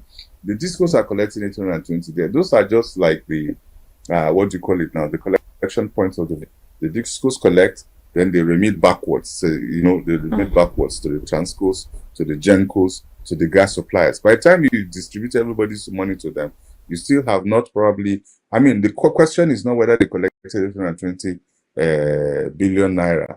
It is, what does it cost to generate power? What is the margin? Why would any sensible person put a dollar in this market? That's what we need to be fixing. Yeah, and until we get into cost reflectivity, then of course we're not even having a conversation at all. All right, let's ask you this final question before we let you go. I think as someone that is in the legal system, and even though there are not enough legal conversations to have, as you've put it, do you think there are legal reforms that are still needed to strengthen consumer protection, transparency, and accountability in Nigeria's electricity market to make things, better for all of us? So you finally got to the only legal conversation that is in this space, and which is, and that is the rule of law. Law is in fact supposed to then provide the framework and the infrastructure for economic development. So how did we get it wrong the first time? It was law. We created the old power utility company into a monopoly. As a matter of fact, just to make you laugh, at some point, some of the NEPA offices, forgive my listen, some of the NEPA offices in the north were paying monthly salaries to the emirs and traditional rulers in those parts. NEPA. And then you have to wonder, what's the business of NEPA and paying salaries to traditional rulers and the likes of it? So there were all kinds of things that were happening. So it was very inefficient. That inefficiency is what created the rot in the system over time, until now that we are now making it a more market-facing business. We're transforming, unfortunately too slowly, transforming from a public utility to economic service, which is more market-facing, delivered on economic and commercial terms. The framework for achieving that is law. It is and it began with the Electricity Act, and then the update on the Electricity Act, and now that states, and even from a constitutional amendment, essentially, which has now devolved power regulation, not power generation, power regulation to the states, to the states. And so what that would allow us to be able to do is to begin to create the systems for breaking that monopoly and for creating things like embedded power supplies, various approaches. I heard the other day, I think Enugu, one of those people said they were going to go into the generation of power with coal. And I've always wondered why we abandoned coal, because how can we be more Catholic than the Pope?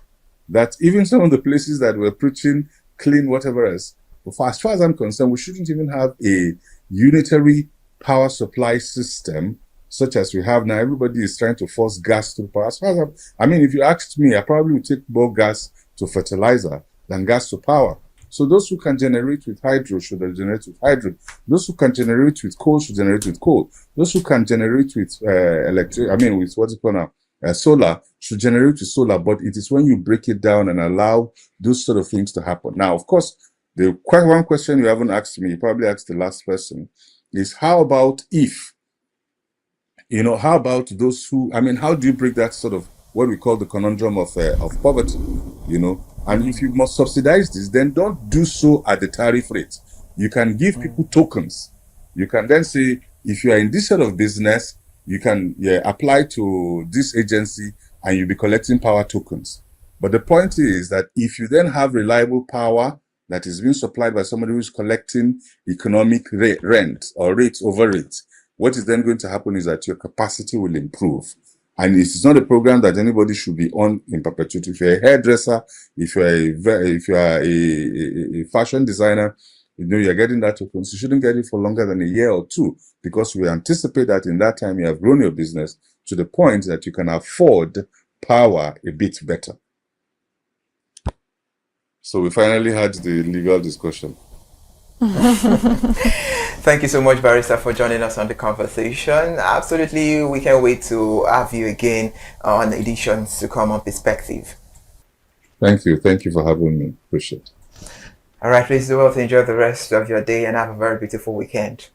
All right, bye. That's our guest, Israel Aye, energy lawyer, joining us on the conversations via consumer paying more for electricity. And today's discussion has shown the Nigeria Electricity Challenge is not simply about revenue collection or tariff adjustment. It is about governance, investment, regulation, accountability, and ultimately delivering value to consumers. And while the figures show that distribution companies collected more than 801 billion naira in 4 months, millions of Nigerians continue to judge the sector by a much simpler standard. Can they switch on their lights when they need them?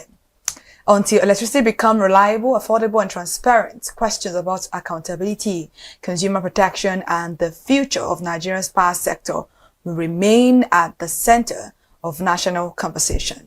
And now we bring the conversation to an end. Our sincere appreciation goes to our bold guest, Israel Aye, an energy lawyer, and Dr. Toby Oluwatola, energy policy strategist. They both gave us well and knowledgeable insight. And we've come to the end of your breakfast show Perspective on ConsumerHallaTV. We'll be back again on Monday, God willing. Stay with us, follow us on all our social media platforms, subscribe to our YouTube channel. All have the handle ConsumerHallaTV. If you are late, you can go to our YouTube channel to grab a full watch under the playlist Perspective. You see this newest edition right there. Enjoy the rest of your weekend. Be safe right there.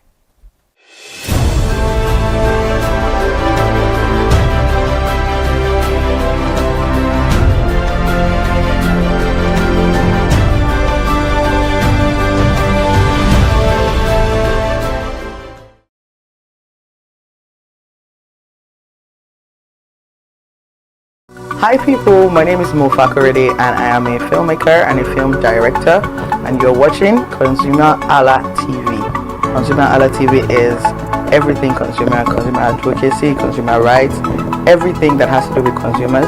On this TV, you'll watch, you'll learn, you'll be educated, and you'll be entertained.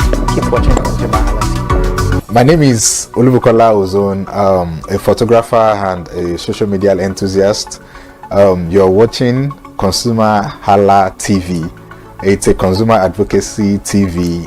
If you have a problem, anything, any consumer related problem, just holla at them, just like their name implies, and they're going to get it sorted for you. Keep watching, stay tuned. Thank you very much. Hi guys, my name is Jobal Jalabi.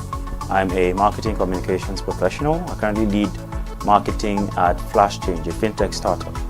Keep watching ConsumerHalla TV, a consumer advocacy channel.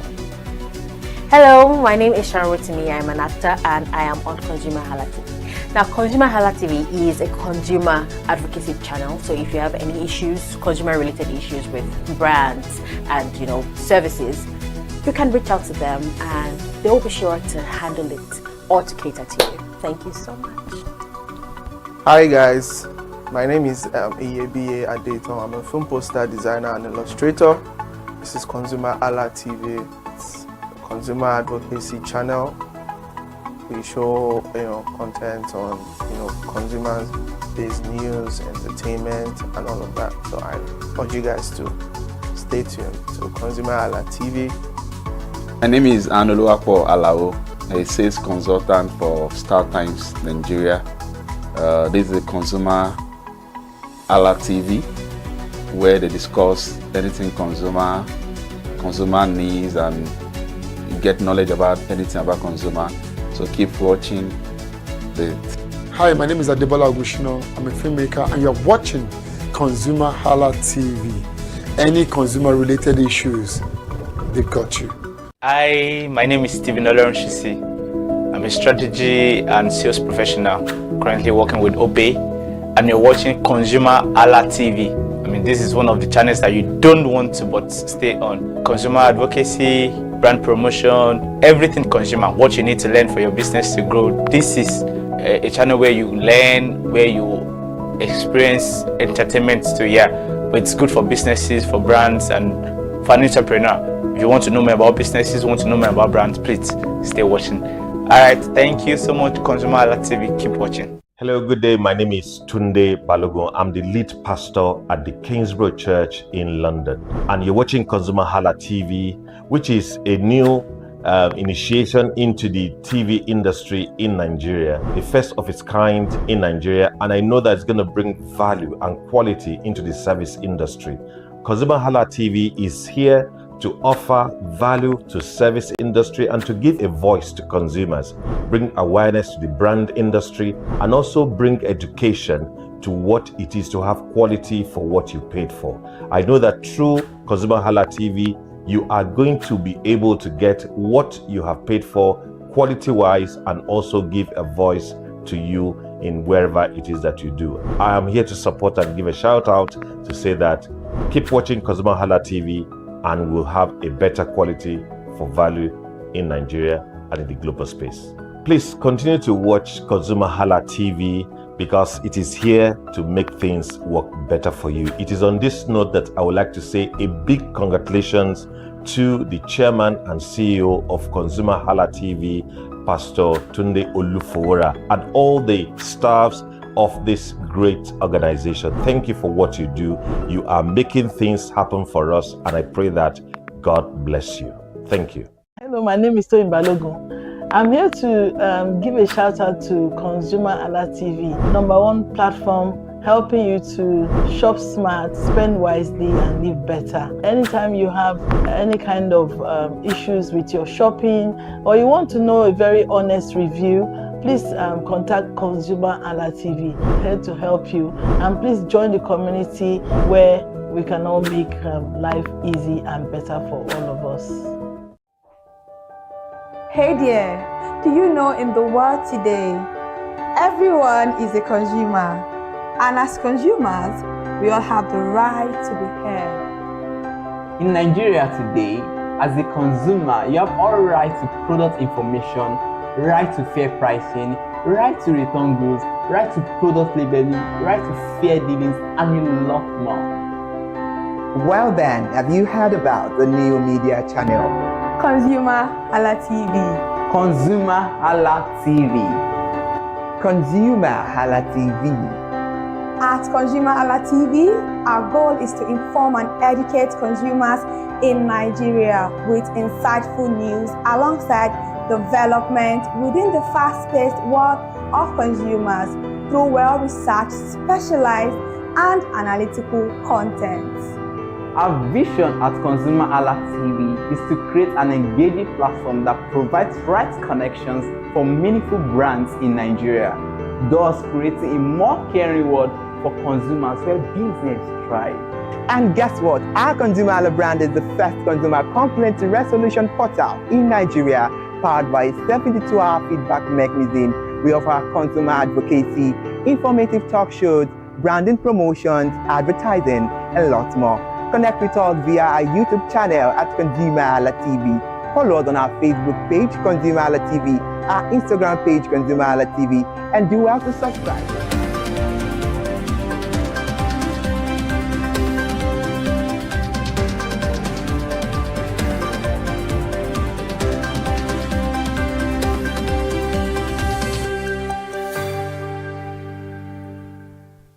And I say very good morning to you. Thank you for joining us on ConsumerHalla TV News at 10.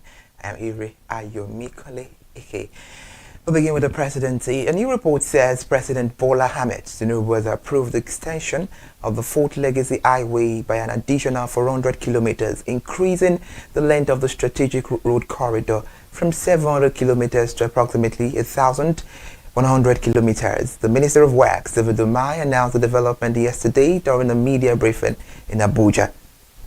The minister described the approvals as a major milestone in the federal infrastructure renewal program designed to boost the national integration, economic activities, and regional connectivity. Moreover, in addition to the highway extension, the president approved the complete reconstruction of the Lagos-Ibadan Expressway using reinforced concrete pavement. The decision comes after sections of the road began deteriorating less than 5 years after its previous rehabilitation. The minister explained that the failing asphalt on the 135-kilometer dual carriageway is being justified and by the Ministry Advocacy for more durable concrete alternatives. Other presidential approvals include the completion of the abandoned Ibi Bridge in Taraba State, the construction of a 5.76-kilometer Lao Bridge, and the dualization of the East-West Road. And now the federal government of Nigeria successfully integrated its country's signing certificate authorities into the International Civil Aviation Organization Public Key Directory. The Minister of Interior completed the synchronization during an official ceremony held on Monday, July 13, 2026 at the global headquarters in Montreal, Canada. Comptroller General of the Nigeria Immigration Service, Kemi Nandep, led the delegation to resolve passport verification challenges. The service public relations officer, Deputy Comptroller Rakin Labi, also issued a statement on Wednesday explaining that the integration addresses the passive authentication failures. Meanwhile, previously, some Nigerian passport holders experienced clearance delays at select foreign border control point. And this digital upgrade establishes a real-time chain of trust that allows automated international system to instantly verify the authenticity of Nigerian e-passport. The Nigerian Immigration Service reiterated its commitment to enhancing the global integrity and of the nation's travel document. The system integration will ensure hassle-free clearance and smoother international transit experiences for millions of Nigerian travelers worldwide. The Custom Area Controller of the Apapa Command, Comptroller Rimanuel Oshoba, has declared that the port remains entirely closed to any import prohibited under national law. Comptroller Oshoba made the declaration on Tuesday during this week following the successful interception of a massive shipment of illicit drugs at the port. Officers uncovered 4,143.5 kilograms of cannabis concealed inside an imported vehicle. And the seized narcotics have an estimated black market value of 26.5 billion naira. The Command Enforcement Unit intercepted the contraband during a routine joint examination conducted alongside officers of the National Drug Law Enforcement Agency. Comptroller Oshoba noted that the highway profile seizure reflects the unwavering vigilance of custom personnel in safeguarding public health and the national security. The Public Relations Officer of the Command, Izia Suleiman, assured complaint traders that legitimate businesses will continue to receive trade facilitation incentives. Customs authorities have intensified their investigations to track down and prosecute all individuals connected to the illegal shipment. Well, moving the news further, the Corporate Affairs Commission has commenced a massive enforcement exercise that put approximately 100,000 registered companies at risk of being struck off the National Register. The Commission announced the sweeping regulatory action on Thursday through a public notice published on its official social media channel. The crackdown targets corporate organizations that have failed to meet their statutory annual filing requirement. The Commission is executing this enforcement under the strict provisions of Section 692 of the Complaints and Allied Matter Act 2020. Non-complaint firms have been given a final 90-day window to regularize their operational status. To avoid delisting, the affected organizations must file all outstanding annual returns and submit a comprehensive beneficial ownership information. A complete list of the defaulting company has been uploaded to the Commission's official website for public verification. The management warned that any company failing to meet the 90-day deadline will be permanently removed from the register without further warning. A new report by the World Bank has revealed that approximately 79% of Nigerians remain poor or highly vulnerable to falling into poverty. The sovereign statistics are detailed in the newly approved country partnership framework for Nigeria covering the years 2026 to 2032. The diagnostic document highlighted that deep social and economic challenges persist despite 3 years of sweeping the macroeconomic reforms. The streamlined country diagnostic document indicates that 33% of the national population is ultra poor and suffers from severe food insecurity. Additionally, 61% of citizens live below the official poverty line, bringing the total number of Nigerians to 139 million. The World Bank observed that structural rigidities and repeated external shocks have limited the domestic benefits of recent fiscal overhauls. Meanwhile, more than 86 million citizens continue to live without access to electricity, while up to 4 million young graduates enter a highly constrained labor market annually. And now the global financial institution hedge private sector-led growth strategies to generate sustainable employment opportunities. President Bola Ahmed Tinubu has unveiled 3 major development programs worth $3.05 billion to combat poverty and improve healthcare across Nigeria.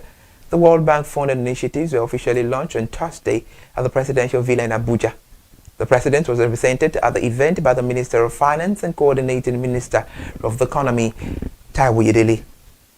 The intervention package consists of 3 critical programs, including the Nigerian Community Action for Resilience and Economic Stimulus, which received $1.25 billion. The remaining funding goes to the $300 million Solutions for Internally Displaced and Host Communities program and the $1.5 billion Human Capital Opportunities for Prosperity and Equity project. The programs are aimed at translating national macroeconomic gains into tangible household benefits. President Bola Ahmed Tinubu stated that while positive results are beginning to emerge from his reforms, prosperity must be felt in every home. The overall target remains focused on improving primary health care, strengthening the public education, and steering Nigeria toward the $1 trillion economy by 2030. The Central Bank of Nigeria has introduced a real-time monitoring framework to track all transactions executed by Bureau de Change operators. The Apex Bank announced the deployment of a centralized electronic portal known as the Foreign Exchange Bureau de Change Purchase Tracker. A circular signed by the Director of the Trade and Exchange Department, Aderiola Shonekon, mandated immediate compliance. Under the new regulatory directive, all licensed operators must register and upload comprehensive purchase details on the exact day transactions occur. The automated tracking system is designed to oversee the weekly allocation of up to $150,000 per eligible operator. Central Bank officials warned that any failure to upload transaction data in a timely manner will attract severe regulatory sanctions. However, the policy shift aim is to stamp out manual reporting delays and prevent the diversion of foreign currency into parallel of an authorized market. The banking regulator emphasized that automated transaction level surveillance is very vital to maintaining the integrity of the foreign exchange ecosystem. The Central Bank of Nigeria has announced that the nation's gross foreign reserves have surged to $51.89 billion, nearing the $52 billion mark in mid-July 2026. This milestone represents a 45% increase compared to the $35.7 billion recorded during the same period in 2025. The robust recovery effectively doubled the country's financial buffers since the critical lows experienced in late 2016. Financial records show that the foreign reserve grew by over $1 billion within the last 30 days, rising from $50.81 billion in June. And out of the current reserves, a highly liquid $51.27 billion remains fully accessible to meet international trade demands. The financial expansion coincided with a slight moderation in consumer prices as headline inflation dropped to 15.91% in June. Data from the National Bureau of Statistics show that the marginal drop from May's 15.93% was driven by a cooling core inflation basket. Financial experts believe the combination of growing reserves and easing price pressures signals a stronger outlook for the national economy. The federal government and the Niger Delta Development Commission have launched a $500 million agricultural investment fund to boost agribusiness across the region. The initiative was officially unveiled on Wednesday during a specialized development summit held at the Presidential Villa, Abuja. The fund is designed to diversify the local economy and generate sustainable employment across the 9 states of the Niger Delta. Managing Director of the Commission, Samuel Obuku, explained that the new investment fund will be commercially managed to attract local and international capital. The initiative aim is to shift the region's economic dependence away from crude oil and towards the sustainable agricultural-led growth. Meanwhile, the agency expects the massive capital injection to create thousands of jobs, reduce poverty, and foster long-term wealth creation for local communities. The commercial management of the fund is expected to commence immediately to support active agribusiness projects. Where elsewhere now, the indigenous oil producers in Nigeria have called for urgent capital injection to revitalize aging oil fields acquired from international oil companies. The operators made the appeal during a technical panel session at the NOG Energy Week conference held in Abuja.